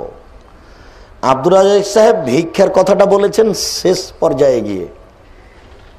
তিনি ভিক্ষা করার কথাটা বলেছেন তুচ্ছ করে, ভিক্ষা করে খাবো কেন। আমি বলেছি যে ফার্নিচার তোমার শ্বশুর দিবে কেন? বাপ বেটা মিলে ভিক্ষা করো, ভিক্ষা করে করে টাকা জমা করে ফার্নিচার কিনে বিবাহ করো। বোকা ছেলে, কি করে তুমি বুঝলে যে তোমার শ্বশুর তোমাকে ফার্নিচার দিবে? তোমার লজ্জা হয় না কেন? তোমার বাপ বেটার শরম হয় না কেন? কি করে তুমি তার কাছে ফার্নিচার চাইলে? তুমি তো বলতে পারতে, আব্বা 25 বছর যাবৎ মেয়েটাকে লালন পালন করে উচ্চশিক্ষা দিয়ে আমার হাতে তুলে দিয়েছেন, আমি আপনার কি শুকরিয়া আদায় করি। আমি মানুষের বাড়িতে কাজ করে খাই, আপনার জন্য একটা লুঙ্গি কিনে নিয়ে এসেছি, এইটা আপনি উপহার নেন, আপনার কাজ কিছু নেব না, আমি মুখ মোছা রুমাল নেব না, মুখ মোছা রুমাল নিব না। যদি টাকা নিয়ে থাকো শ্বশুরের কাছে, আগামীকাল সন্ধ্যা হতে হতে ফেরত দিবা।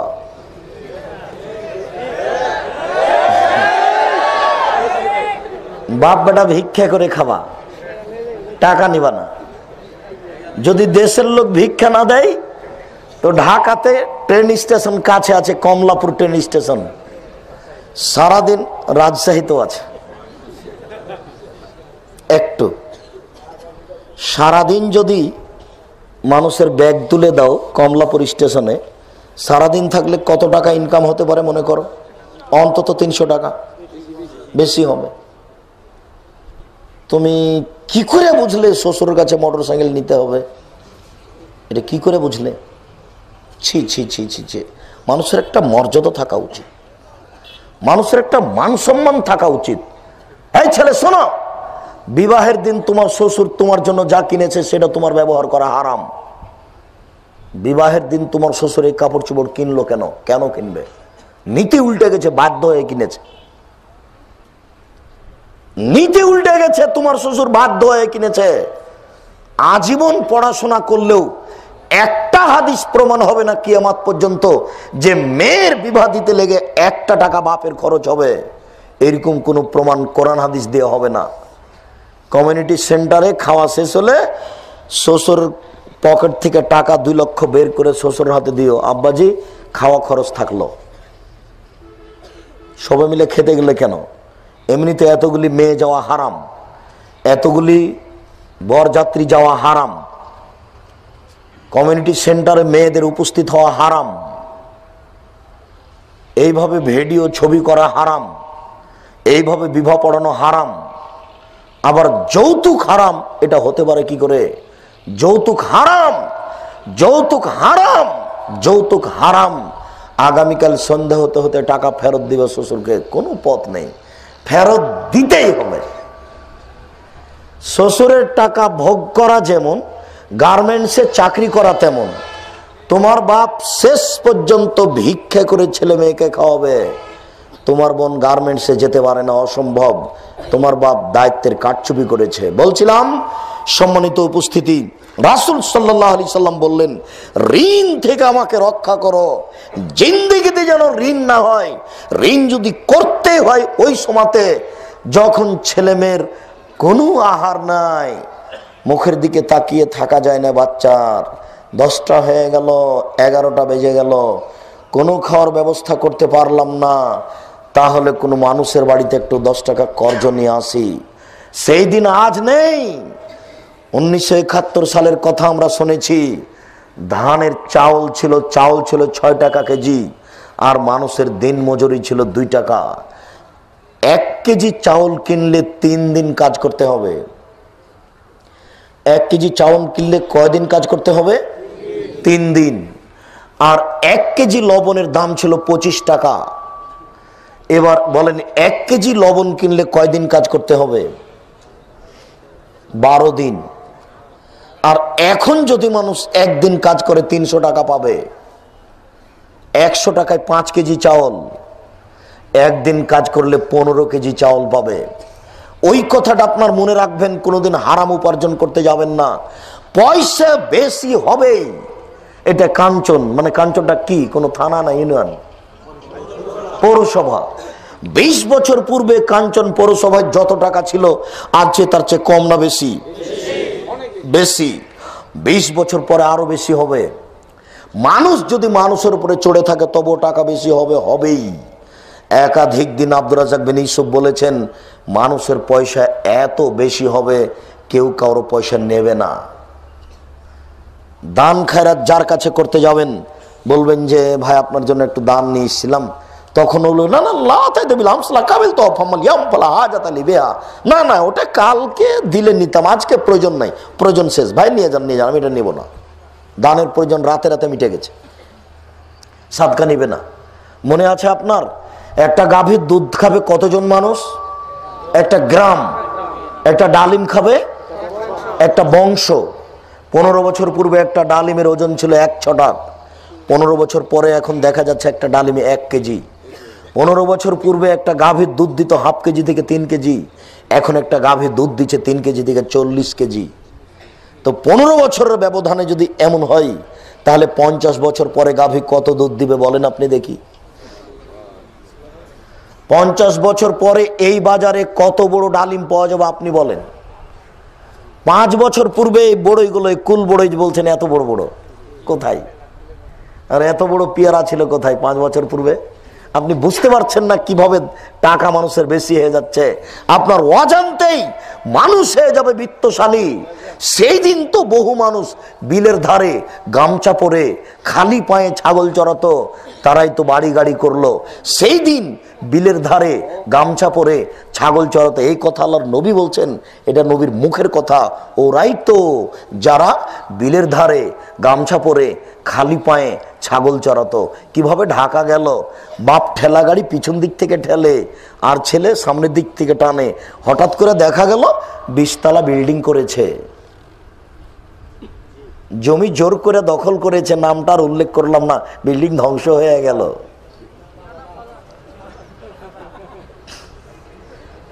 এরকম হাজারো সাবধান থাকুন। কর্জ থেকে বেঁচে থাকবেন, মূল কথা ভুলে যাবেন না। আল্লাহ রাসূল দিন রাত কর্জ থেকে পরিত্রাণ চাইতেন।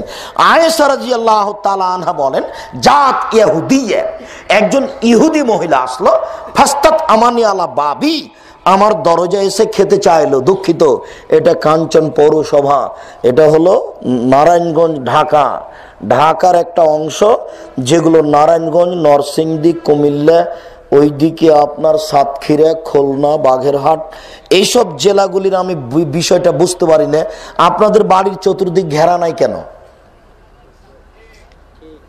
আমি বুঝলাম না, কি ভিক্ষা করে তো খান না কেউ, সবারই তো টাকা বেশি। বিশেষভাবে নরসিংদী, নারায়ণগঞ্জে টাকা বেশি। নারায়ণগঞ্জ মানে ধনী, কোটি টাকার মালিক সবাই। তা আচ্ছা, বাড়ি, আচ্ছা কোথায় আপনার বাহির দরজা? কেন কথাটা মনে পড়লো জানেন? আয়েশা রাদিয়াল্লাহু তাআলা আনহা বলেন, একজন ভিক্ষিকা আমার দরজা এসে খেতে চাইলো। তার মানে আয়েশার স্বামী গরিব মানুষ, কত কত দিন যায় অনাহারে, তাই না? ওই খন্দকের যুদ্ধে দাঁড়ালেন তো জাবের বলছেন, দেখলাম 2টা পেটে পাথর বাঁধা আছে, ক্ষুধার্ত মানুষ। দৌড়িয়ে বাড়িতে গেলাম, স্ত্রীকে বললাম, কোনো খাওয়ার ব্যবস্থা আছে? না তো, একটা এই 1 কেজি মতো আটা আছে, 2-3 জনের হবে, একটা ছোট্ট ছাগলের বাচ্চা আছে। আচ্ছা ওটা রেডি করো। আল্লাহ রাসূলকে অবস্থায় দেখেছি, পেটে পাথর বাঁধা ছিল। আমি গিয়ে বললাম, আল্লাহর নবী, গর্তের মধ্যে একটা পাথর দেখা দিয়েছে, সেই পাথরটা বিশাল, নড়ানো যায় না। তো সেটা কি করা যায়, আপনি চলেন। তো আল্লাহ রসুল বলেন আচ্ছা ঠিক আছে তাই, এবার উঠেন। বসেছিলেন, কিন্তু যখনই উঠতে গেছেন তখনই সাহাবীগণ দেখে নিয়েছেন যে পেটে পাথর বাঁধা আছে, মানে ক্ষুধার্ত অবস্থায় পাথর বেঁধে নিজেকে একটু মজবুত করে রেখেছেন। তো গিয়ে নেমে কুদালের বাড়ি মারলেন পাথরটার উপরে, গোটা পাথরটা ধুলা হয়ে গেল। আলো দেখা দিল, তাতে উনি বুঝলেন এই যে আলো, একদিন জয় হবে ইরাক, একদিন জয় হবে ইরান। সেদিন তিনি বলে দিলেন এই কথা। সাহাবী অবস্থা দেখে দৌড়িয়া বাড়িতে গেলেন, এই ঘটনা। তারপরে আল্লাহ রসুলকে চুপে চুপে বলছেন আমার বাসায় যেতে হয়, একটু বাসায় খাওয়ার ব্যবস্থা করা হয়েছে। যা এই কথা বলা তেমন, শোনো খন্দকের খননকারী সৈন্যগণ, শোনো জাবেরের বাসায় চলো দাওয়াত খেতে। এইবার স্বামী বাড়ি থেকে স্ত্রীকে বলছেন হলো ঘটনা কি? আরে সব ধ্বংস হয়ে গেল। কি হয়েছে? আরে তুমি তো আমাকে বললে যে আল্লাহ রাসূলকে শুধু বলিও, তা আমি আল্লাহ রাসূলকে বলেছি, আল্লাহ রাসূল এভাবে বললেন। তখন স্ত্রী বলছে কিসের চিন্তা? আপনি দাওয়াত যাকে দিয়েছেন তার জন্য খানা বানাবো, উনি যাদেরকে দাওয়াত দিয়েছেন সেটা উনি বুঝবেন। সেই চিন্তা আমাদের, সেই চিন্তা কোনো আমাদের, সেই চিন্তা তো আমাদের নয়। বলেন এই শোনো জাবের, খাদ্য পানি সব রেডি করে রাখো, আমি যাওয়ার পরে 10 জন 20 জন 100 জন করে 10 জন করে বসালেন আর উঠিয়ে দিলেন, ওই খাদ্য দিতে থাকলেন। সব মানুষের খাওয়া হয়ে গেল, 1000 মানুষ ছিল। তারপরে দেখা গেল খানা যা ছিল তাই আছে। ওটা তো মানে মজা, ওটা 1000 কেন, ওটা ওই সময়তে পৃথিবীর মানুষ যদি সবাই খায় শেষ হবে না। মুসা আলাইহিস সালাম তো লাঠিটা ছাড়তে বলেছেন, মুসার তো ওটা লাঠি নয়, ওটা মজা। এখন মাঠে ফেরাউনের যদি 5000 সাপ থাকে, 5000 কেন, সারা পৃথিবী যদি পূর্ণ করা হয় সাপ দিয়ে, আর এই লাঠি সাপ ধরে খেয়ে নিবে, একটা সাপ যদি বাদ থেকে যায় তাহলে আল্লাহর শক্তি দুর্বল। বুঝাতে পারলাম না কথা? তার মানে একটা সাপও বাদ পড়বে না, একবারই সব ধরে নেবে। এটা তো সাপ নয়, এটা হলো আল্লাহর শক্তি, এটা হলো মুজিজা, এর নাম অলৌকিক ক্ষমতা, এর নাম অলৌকিক ক্ষমতা। আল্লাহ রসুল 10 জন মানুষ কেন, ওই সময়তে সারা পৃথিবীর মানুষ যদি খায় তো যা আছে তাই থাকবে। সম্মানিত দিনী ভাই, কথা শেষ হয়নি। আপনার বাড়ি ঘেরা নাই কেন? আগামীকাল সন্ধ্যা হতে হতে জমিদার মানুষ, ইট দিয়ে ঘেরতে হবে, সম্ভব না হলে চটছালা দিয়ে ঘেরতে হবে। একটু লজ্জা করেন, দেখেন সবচেয়ে গরিব মানুষ আবু হুরায়রা রাদিয়াল্লাহু তাআলা আনহু, তার মা খুব গালি দেয়। আবু হুরায়রা কত গরিব একটু বলেনি। আবু হুরায়রা বলছেন আমার যখন খুব বেশি ক্ষুধা লাগে তখন আমি মসজিদের নববীতে পেটটা চাপা দিয়ে উপর হয়ে শুয়ে থাকি, মানুষ আমার পিঠের উপরে পা দিয়ে লাথি মেরে চলে যায়, মানুষ আমাকে মানুষই মনে করে না। এরপরে যখন খুব বেশি ক্ষুধা লাগে তখন একে ওকে জিজ্ঞাসা করি, আপনি কি এই হাদিসটা জানেন? আপনি কি এই হাদিসটা জানেন? কেন বলি, কোনো ফাঁকে যদি আমাকে বলে যে আবু হুরায়রা তুমি কি খেয়েছো, তখন আমি বলবো না, তখন আমাকে খেতে নিয়ে যাবে। কাউকে কোনো সময় বলতেন না আমি একটু ক্ষুধার্ত, খাওয়ার ব্যবস্থা করেন না, এটা বলতেন না কাউকে কোনো সময়। খুব বেশি ক্ষুধা লাগলে মানুষকে বলে বেড়াতেন এমনিতেই। কেন? কোনো ফাঁকে যদি ওকে বলে যে আবু হুরায়রা তুমি তো হাদিসের কথা বলছো, কিন্তু তুমি কি খেয়েছো? বেশি ক্ষুধা লাগলে উঠে ওই কোনায় লোককে গিয়ে বলতেন আপনি কি এই হাদিস জানেন? আপনি কি এই হাদিস জানেন? না জানলে বলবে। তো কোনো ফাঁকে যদি বলে আবু হুরায়রা তুমি কি খেয়েছো, তখন আমি বলবো না, তখন আমাকে খেতে নিয়ে যাবে। তার মানে মাদবাক তো নাই, মানে হোটেল তো নাই, হোস্টেল তো নেই, কোথায় খাওয়া, কোথায় এমনিতে দিন কাটে। এইভাবে তিনি দিন কালাতিপাত করেছেন। একদিন এসে বলছেন আল্লাহ রাসূল আমার মা আপনাকে এতই গালি দেয়, আমার মায়ের জন্য একটু দোয়া করেন তো আল্লাহ রাসূল। তখন আল্লাহ রাসূল বললেন আল্লাহুম্মা হাদি উম্মা আবি হুরায়রা, আল্লাহ তুমি আবু হুরায়রার মাকে হেদায়েত দান করো। এই কথাই শেষ।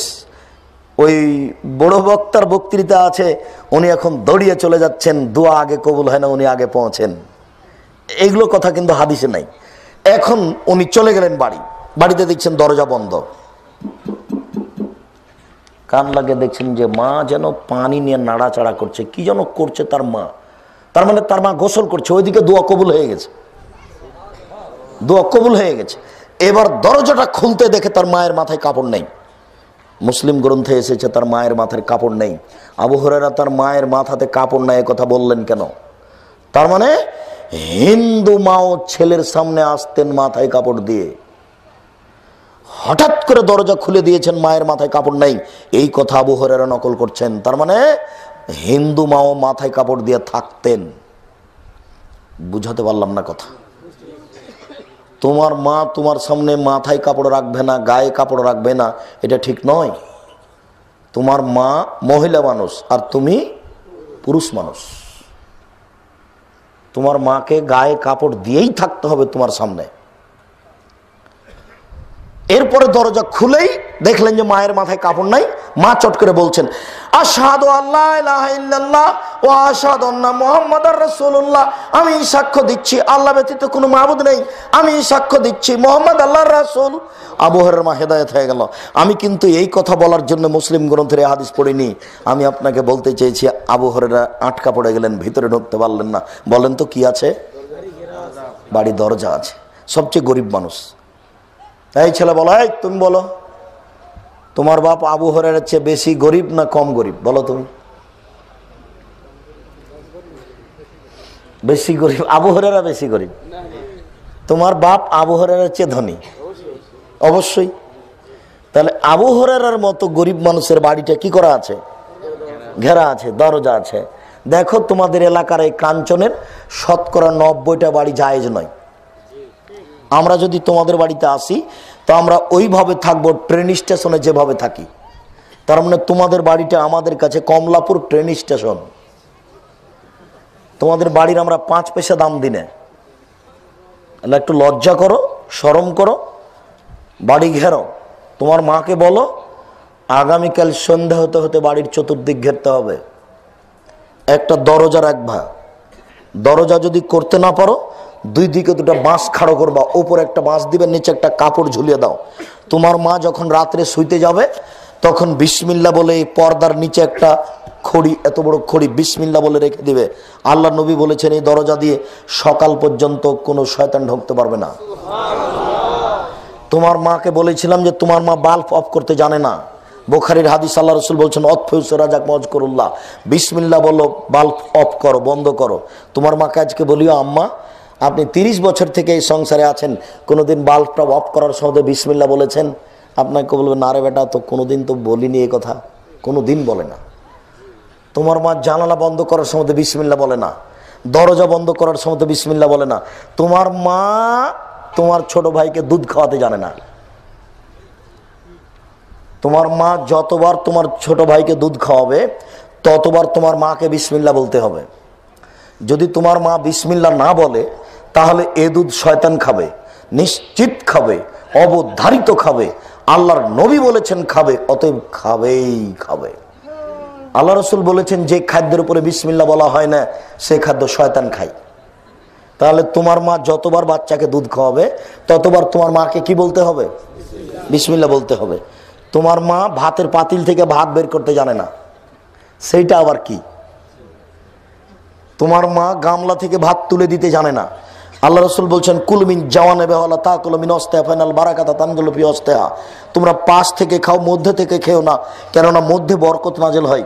তোমার মা যদি চামচটা ভাতের পাতিলের মাঝামাঝিতে ডুমাই, পাতিলের বরকত কমবেই।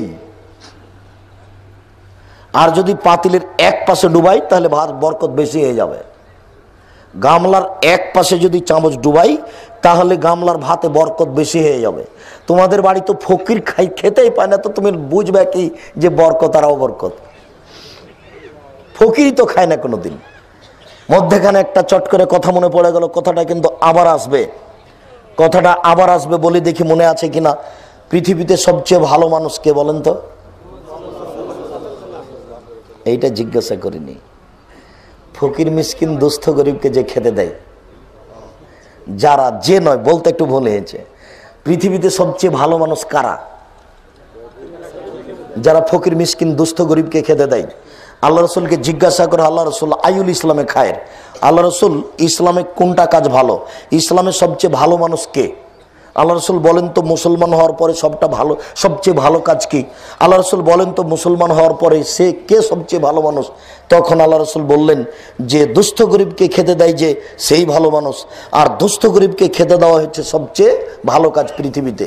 তাহাজ্জুদ সবচেয়ে ভালো কাজ নয়, হজ করা সবচেয়ে ভালো কাজ নয়, কোটি টাকা দান করা সবচেয়ে ভালো কাজ নয়, দুস্থ গরিব ফকির মিসকিনকে খেতে দেওয়া হচ্ছে জীবনে মানুষের সবচেয়ে ভালো কাজ। এই কথাটা একটু পরে আবার আসবে। এবার ভিক্ষিকে দরজায় দাঁড়ালো, ভিক্ষিকে দরজায় দাঁড়িয়ে বলছে আত'ইমুনি আদাকুমুল্লাহু মিন আযাবিল কবর মিন ফিতনাতিদ দাজ্জাল, এই বাড়িতে কে আছো তোমরা আমাকে খেতে দাও, আল্লাহ তোমাদেরকে কবরের শাস্তি থেকে বাঁচাবে, দাজ্জাল থেকে বাঁচাবে। এই পর্যন্ত বলতে আয়েশা বলছেন লাজাল আহাবে সোহা, আমি তাকে আটকে দিলাম। হাত্তা আতা রাসূলুল্লাহ সাল্লাল্লাহু আলাইহি ওয়াসাল্লাম, আল্লাহ রাসূল আসবেন, আমি বলবো মা কালাতিল ইহুদিয়া, আল্লাহ রাসূল ইহুদি মহিলা কি বলে, ইহুদি মহিলা কি বলে? তা আল্লাহ রাসূল আসলেন, বললেন মা কালাতিল ইহুদিয়া, ইহুদি কি বলছে? তখন আয়েশা বলছেন কালাতিল ইহুদিয়া, ইহুদি মহিলা বলছে যে আমাকে খেতে দেন, আযাকুমুল্লাহ মিন ফিতনাতিদ দাজ্জাল ওয়া মিন ফিতনাতি আযাবিল কবর, তোমরা আমাকে খেতে দাও, কবরের শাস্তি থেকে আল্লাহ বাঁচাবে, তোমাদেরকে দাজ্জালের ফিতনা থেকে আল্লাহ বাঁচাবে। পরের অংশটুকু বলছি, এটুকু আগে বুঝে নেন। আয়েশা রাদিয়াল্লাহু তাআলা আনহার জানা ছিল না যে কবরের শাস্তি হয়। কথা বুঝতে পেরেছেন? যেমন মহিলাটা বলেছে যে আমাকে খেতে দেন, আল্লাহ কবরের শাস্তি থেকে বাঁচাবেন, তখন আয়েশা তাকে আটকে দিয়েছে, যেতে পাবা না, তুমি মনে হয় ধর্মের নামে মিথ্যে কথা বলছো। দেখেন, এমনি বলিনি যে উমার বেঁচে থাকলে 1999 জন হুজুরের আজীবন জেল হতো। দেখেন, এই ভিক্ষিকে আয়েশা জেলে দিয়ে দিলেন, আটকে দিলেন, মানে জেলে দিয়ে দিলেন। মহিলা আয়েশা আটকায় দিলেন, এই থামো, আল্লাহ রাসূল আসুক, আমি কবরের শাস্তির কথা জিজ্ঞাসা করব, তারপরে তোমাকে ছাড়বো। তুমি কবরের শাস্তির কথা বললে, মানে কেন বললে, কি কবরের শাস্তি? আল্লাহ রাসূল আসলেন। আল্লাহ রাসূল ইহুদি মহিলা বলে, কি বলে? ইহুদি মহিলা বলছে কবরের শাস্তি থেকে বাঁচাবে, আমাকে খেতে দাও। তাই নাম আযাবুল কবর হক, হ্যাঁ কবরের শাস্তি সত্য। ফাকামা, এরপর আল্লাহ রাসূল দাঁড়ালেন, ওরাফায়া দাইহামাদান, দুই হাত খুব বেশি করে উঠালেন, দীর্ঘ সময় দোয়া করলেন, আল্লাহ তুমি আমাকে কবরের শাস্তি থেকে বাঁচাও, আল্লাহ তুমি আমাকে জাহান্নামের শাস্তি থেকে বাঁচাও, আল্লাহ তুমি আমাকে কবরের শাস্তি থেকে বাঁচাও, আল্লাহ তুমি আমাকে জাহান্নামের শাস্তি থেকে বাঁচাও। রাসূল সাল্লাল্লাহু আলাইহি ওয়াসাল্লাম দীর্ঘ সময় ধরে হাত তুলে দোয়া করলেন, দাঁড়িয়ে কবরের শাস্তিকে লক্ষ্য করে। কোনদিন কবরের শাস্তিকে লক্ষ্য করে হাত তুলে দোয়া করেছেন? হাত তুলে দোয়া করা উচিত। হাত তুলে দোয়া করার প্রমাণে 42টি সহিহ হাদিস আছে, খালি বুখারী মুসলিম আছে 33টি সহিহ হাদিস। চন্দ্রগ্রহণে হাত তুলে দোয়া করতে হয়, সূর্যগ্রহণে হাত তুলে দোয়া করতে হয়, বিপদে পড়ে হাত তুলে দোয়া করতে হয়, কবরস্থানে গিয়ে হাত তুলে দোয়া করতে হয়, কবরের শাস্তিকে হিসাব করে হাত তুলে দোয়া করতে হয়, ছেলে মেয়ের জন্য হাত তুলে দোয়া করতে হয়, যুদ্ধক্ষেত্রে হাত তুলে দোয়া করতে হয়, পানি চাইতে গিয়ে সবাই মিলে উল্টা হাতে হাত তুলে দোয়া করতে হয়, কাবা ঘর দেখে হাত তুলে দোয়া করতে হয়, সাফা পাহাড়ে উঠে হাত তুলে দোয়া করতে হয়, মারওয়া পাহাড়ে উঠে হাত তুলে দোয়া করতে হয়, আরাফার মাঠে হাত তুলে দোয়া করতে হয়, মুজদালিফার মাঠে হাত তুলে দোয়া করতে হয়, পরের দুদিন পাথর নিক্ষেপ করার পরে হাত তুলে দোয়া করতে হয়।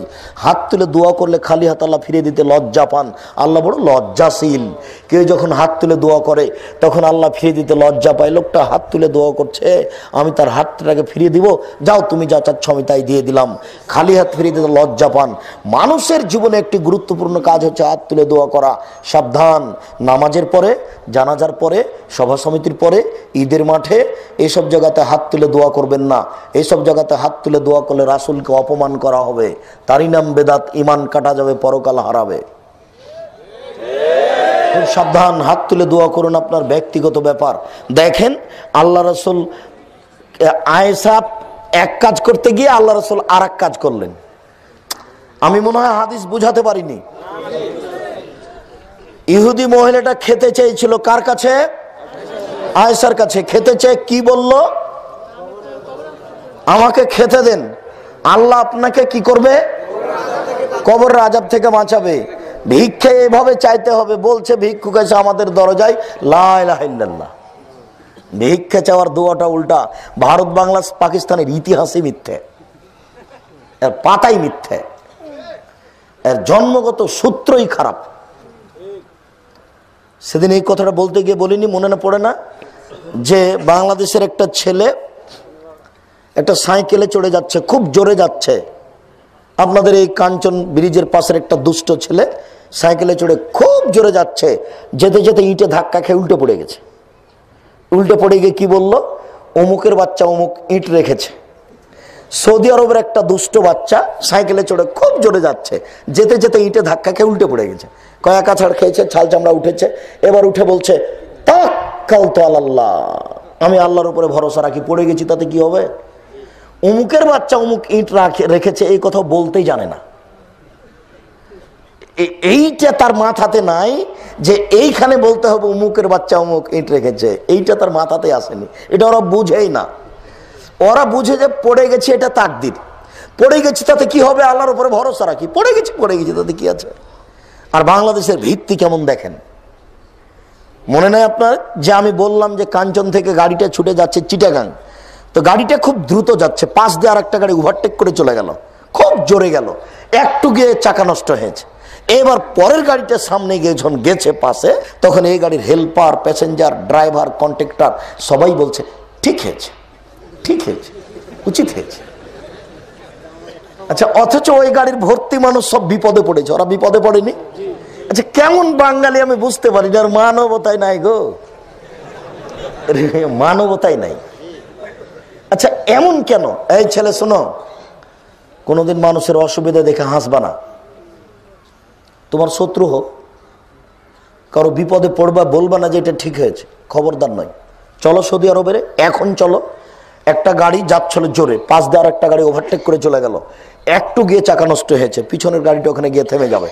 থেমে গিয়ে বলবে, মালা কি হয়েছে, মাল খাবার, কি ব্যাপার, ঘটনা কি, চাকা নষ্ট নাকি? নেন না, আমাদের গাড়িতে চাকা আছে, নেন নেন নেন নেন। কি ইঞ্জিন কি খারাপ নাকি? দেখি, আমি তো একটু ইঞ্জিনের কাজ বুঝি, দেখি ইঞ্জিন ঠিক করা যায় কিনা। যতক্ষণ পর্যন্ত গাড়িটা ঠিক না হয়েছে ততক্ষণ পর্যন্ত এই গাড়িটা যাবে না। আমি সেদিন মালয়েশিয়া সফর থেকে ঘুরে আসলাম। মালয়েশিয়া একটা সবুজ দেশ। মালয়েশিয়ার লোকেরা, এই যারা আমাদের অবৈধ আছে লোকজন, তারা কোনো পুলিশ যখন ধরে এদেরকে, তখন ওরা বলে যে ভিসা আছে, এরা বলে আল্লাহ ভিসা, মানে আল্লাহর উপরে ভরসা। আল্লাহ বললে ওরা আর কিছু বলে না। ওদের ভদ্রতাই ভিন্ন, ওদের নম্রতাই ভিন্ন। আলেম ওলামাকে ভালোবাসে। সব খারাপ ভারত, বাংলাদেশ, পাকিস্তানে। আপনি অবাক হবেন, এদের আচরণ তাদের কাছে এত ঘৃণিত যে আপনি তো এখানে বসে আছেন দুবাই স্টেয়াতে বিমানবন্দরে, বা আপনার ওই এরকম কোনো বিমানবন্দরে, সৌদি বিমানবন্দরে, তো পুলিশেরা এসে আপনাকে পা দিয়ে বলবে, লাথি মেরে, যে এখান থেকে ওখানে গিয়ে বসে। হা দিয়ে বলে না, পা দিয়ে লাথি মেরে বলে যে এখান থেকে ওখানে যাও। আর কাজের সময় হয়ে গেছে, 8টাতে কাজ শুরু করবেন, তো 8:05 বেজে গেছে, আপনি খাচ্ছেন, তো যারা ম্যানেজার আরবি, তারা এসে ভাতে প্রথমে থুথু দিবে, আর মুখে বলবে হারাম, আর পিছনে মারবে লাথি, বলবে যে এখন ভাত খাওয়া হারাম, ভাতে থুথু দিবে আর পিছনে লাথি মারবে। বাঙালি তো 8 ঘন্টার জায়গাতে 4 ঘন্টা ডিউটি করে টাকা নেই, আর ওখানে গেলে ঠিকই আছে, ভাতে থুথু দিয়েছে মানে ভাত ফেলে এখন কাজে যেতে হবে। 8টা বেজে গেছে, খাচ্ছ কেন? খাওয়া হারাম। মুখে থুথু দিল ভাতে, পা দিয়ে লাথি মারলো, আর মুখে বলছে হারাম, মানে এই তোমার খাওয়া এখন হারাম। কথা মনে হয় বুঝাতে পারছি না। তুমি এখন খাচ্ছ কেন? আর আপনি বলছেন যে কত বড় অমানুষ, আমার ভাতে থুথু দিয়ে দিল। ও বলছে যে আর ভাতই তো হারাম, তে ভাত খাবে কেন? সেই জন্য ভাতে থুথু দিয়েছে। কোনটা কে বুঝলো? দেখেন, বাংলাদেশের পাতাই খারাপ। এইরকম হবে কেন? তাওহীদ কেন নাই? কেন বাচ্চাটা বললো যে অমুকের বাচ্চা অমুক ইট রেখেছে? কেন বললো না যে তাওয়াক্কালতু আলাল্লাহ? এই গাড়ির হেল্পার, প্যাসেঞ্জার সবাই কেন বললো ঠিক হয়েছে? কেন বলবে? দেখে বলবে ইন্না লিল্লাহি ওয়া ইন্না, আহারে গাড়িটার চাকা নষ্ট হয়ে গেছে, মানুষগুলো বিপদে পড়েছে। এই কথা বললো না কেন? কথা মনে হয় আমি বুঝাতে পারছি না। আয়েশা রাদিয়াল্লাহু তাআলা আনহা এই কথা বললেন, এইভাবে হাত তুলে দোয়া করলেন, কবরের শাস্তি থেকে বাঁচতে চাইলেন। মেকদাদ ইবনে মাদি কারাব রাদিয়াল্লাহু তাআলা আনহু বলেন, রাসূল সাল্লাল্লাহু আলাইহি সাল্লাম বলেছেন, লিসাহিদ সিত্ত খেসালিন, যারা শহীদ হয়ে যায় তাদের 6টা জিনিস আছে। যারা শহীদ হয় তাদের 6টি সফলতা। এক, ইগফারু ফি আউয়াল দাফাতিন, শহীদ হওয়ার সাথে সাথে ক্ষমা।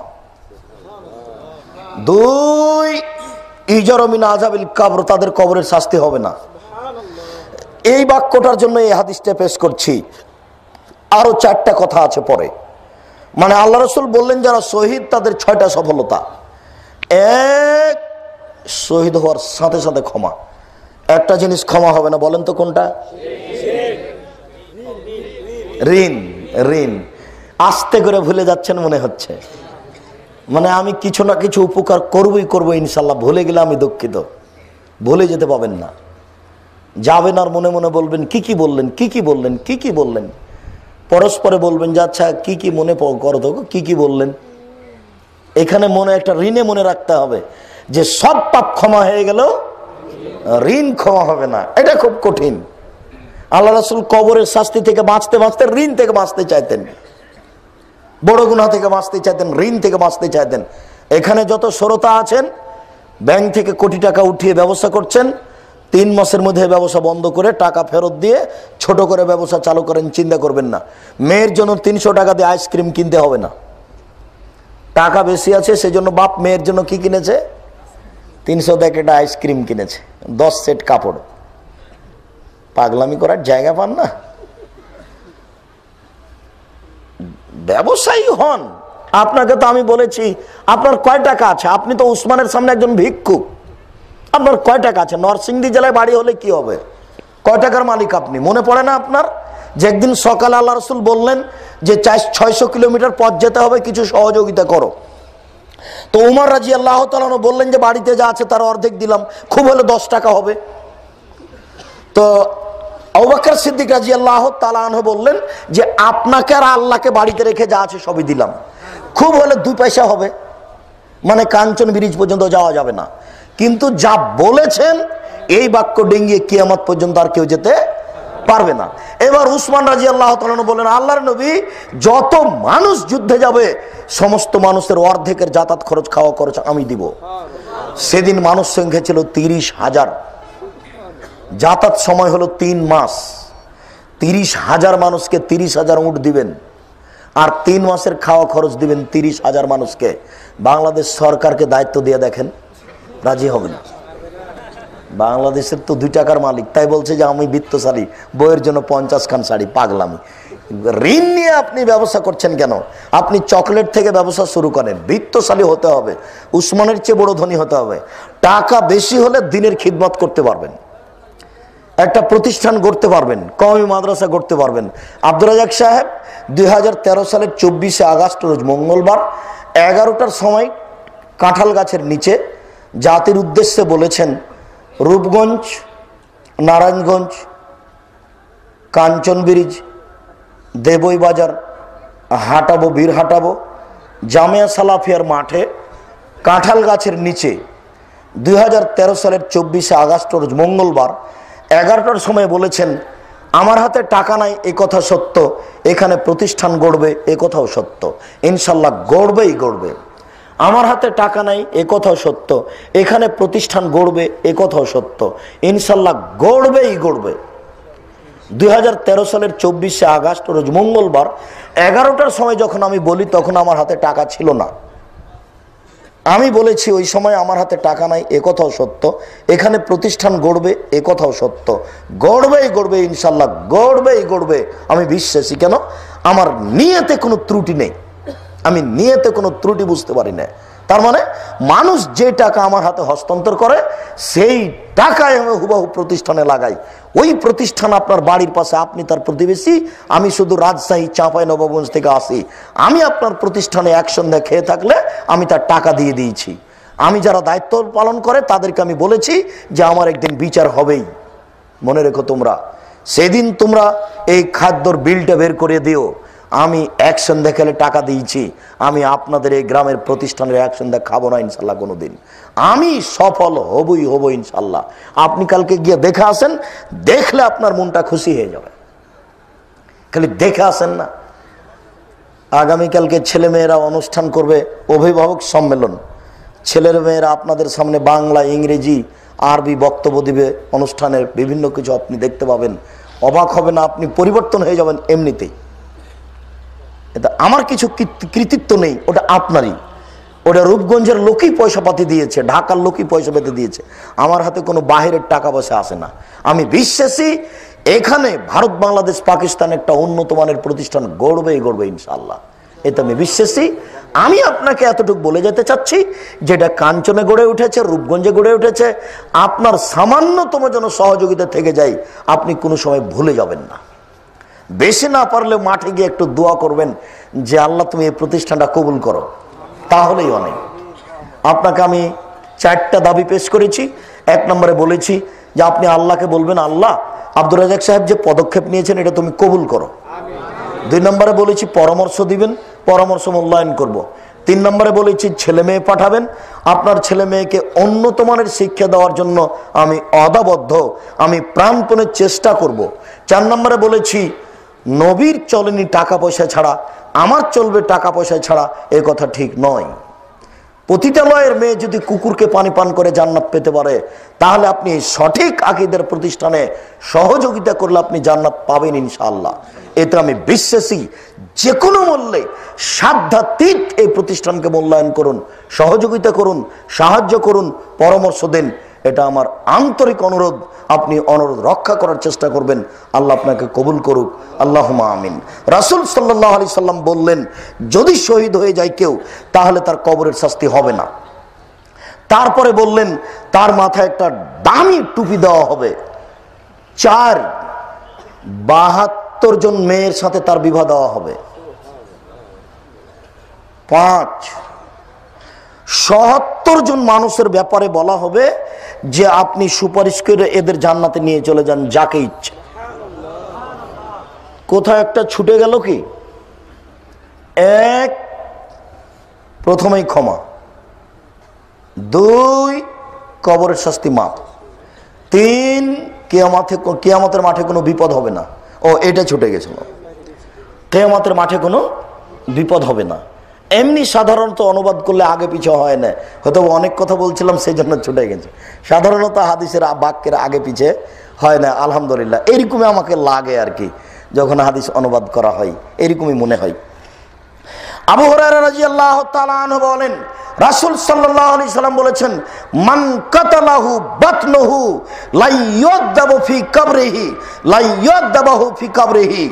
যার পেট তাকে হত্যা করেছে, মানে কি আপনার পেট ব্যথায়, ক্যান্সারে মারা গেছে, পেট ব্যথায় যে মারা যায় তার কবরের শাস্তি হবে না। তো আব্দুর রাজ্জাক সাহেব হিন্দু যদি মারা যায়, তো এই কথা আপনি বলছেন কেন? একদিন তো আপনাকে বলে দিয়েছি যে ওই হাদিস, অঞ্জলিতে করে 3 অঞ্জলি মানুষ জাহান্নাম থেকে বের করে জান্নাতে দিবেন।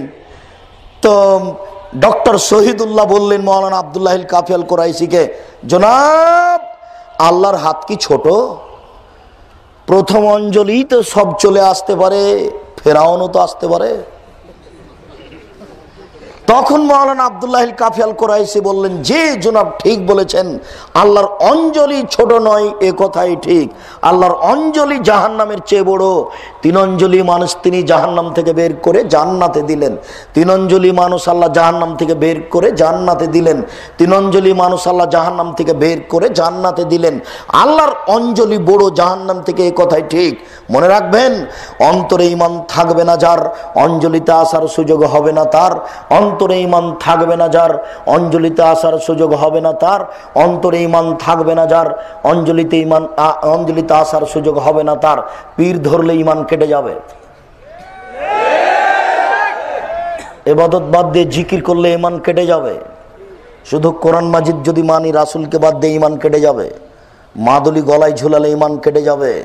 শুনুন সম্মানিত দিনী ভাই, পেট ব্যথায় মারা গেলে কবরের শাস্তি মাপ, এ কথা আল্লাহ রাসূল বলেছেন। তাহলে আমরা ধরে নিই যার কিছু ঈমান থাকবে তার কবরের শাস্তি হবে না, ওই দিয়ে আল্লাহ সব পাপ ক্ষমা করে দিবেন। এইখানে একটা কথা আমার মাথায় আঘাত করছে, মনে আছে কিনা? একটা কথাতে আর একটা কথা চলে আসলো মাথায়। মনে আছে কি, জেনায় লিপ্ত হলে কি কি বিপদ হয় ভুলে গেছেন? প্রতিদিনই আপনাদের এলাকায় আসছি, রোজ কথা বলছি, ভুলে যাবেন কেন?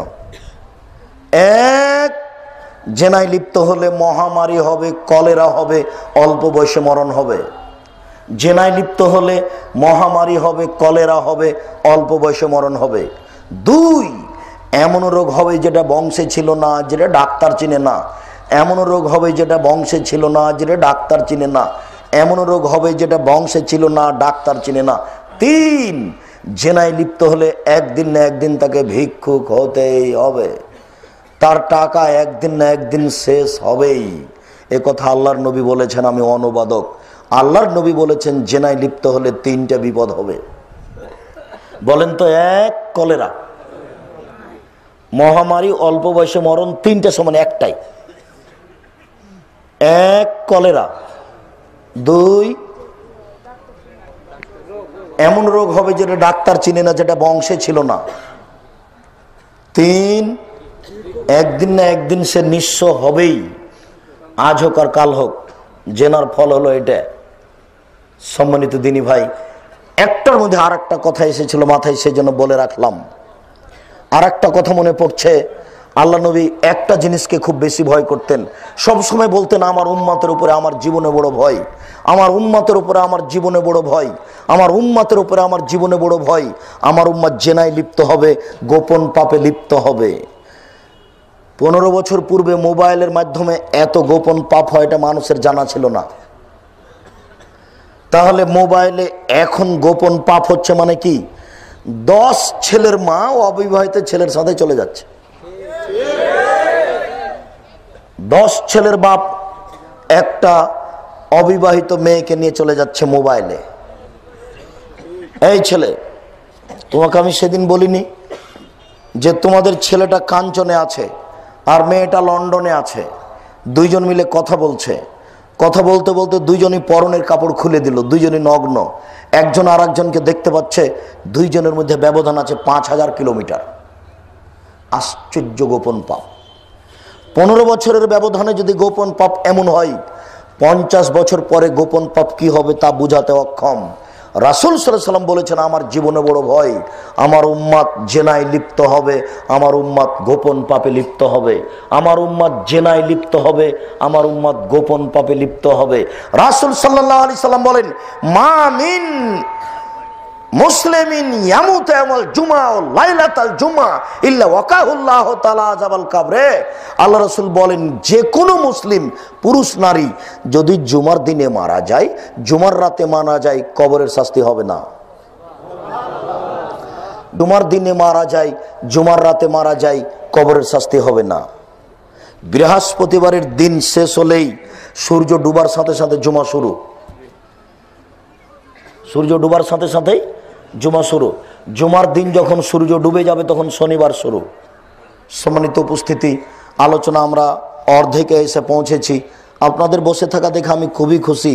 তারপরে কেন জানি মনে করছি আলোচনার শেষের দিকে চলে আসি। আজকের আর একটা হাদিস, শেষ হাদিস, বাকি অর্ধেকের উপরে আমি আছি। আবার যদি কোনোদিন আমরা এলাকায় উপস্থিত হই তাহলে বাকি অর্ধেক নিয়ে আলোচনা ইনশাআল্লাহ। এখন একটা কথা, বসে থাকবেন, থামেন। জরুরি যেটা, যেই কথার সাথে নেটে একটা কথা আছে, সেটা হলো এই। আব্দুল্লাহ ইবনে আব্বাস রাদিয়াল্লাহু তাআলা আনহু বলেন, মারার নবী সাল্লাল্লাহু আলাইহি সাল্লাম বিকাবরাইনে, আল্লাহ রাসূল একদিন দুইটা কবরের পাশ দিয়ে হেঁটে যাচ্ছিলেন। দুইটা কবর, ইয়াদাবানে, কবর দুটিতে শাস্তি হচ্ছে। এই ছেলে,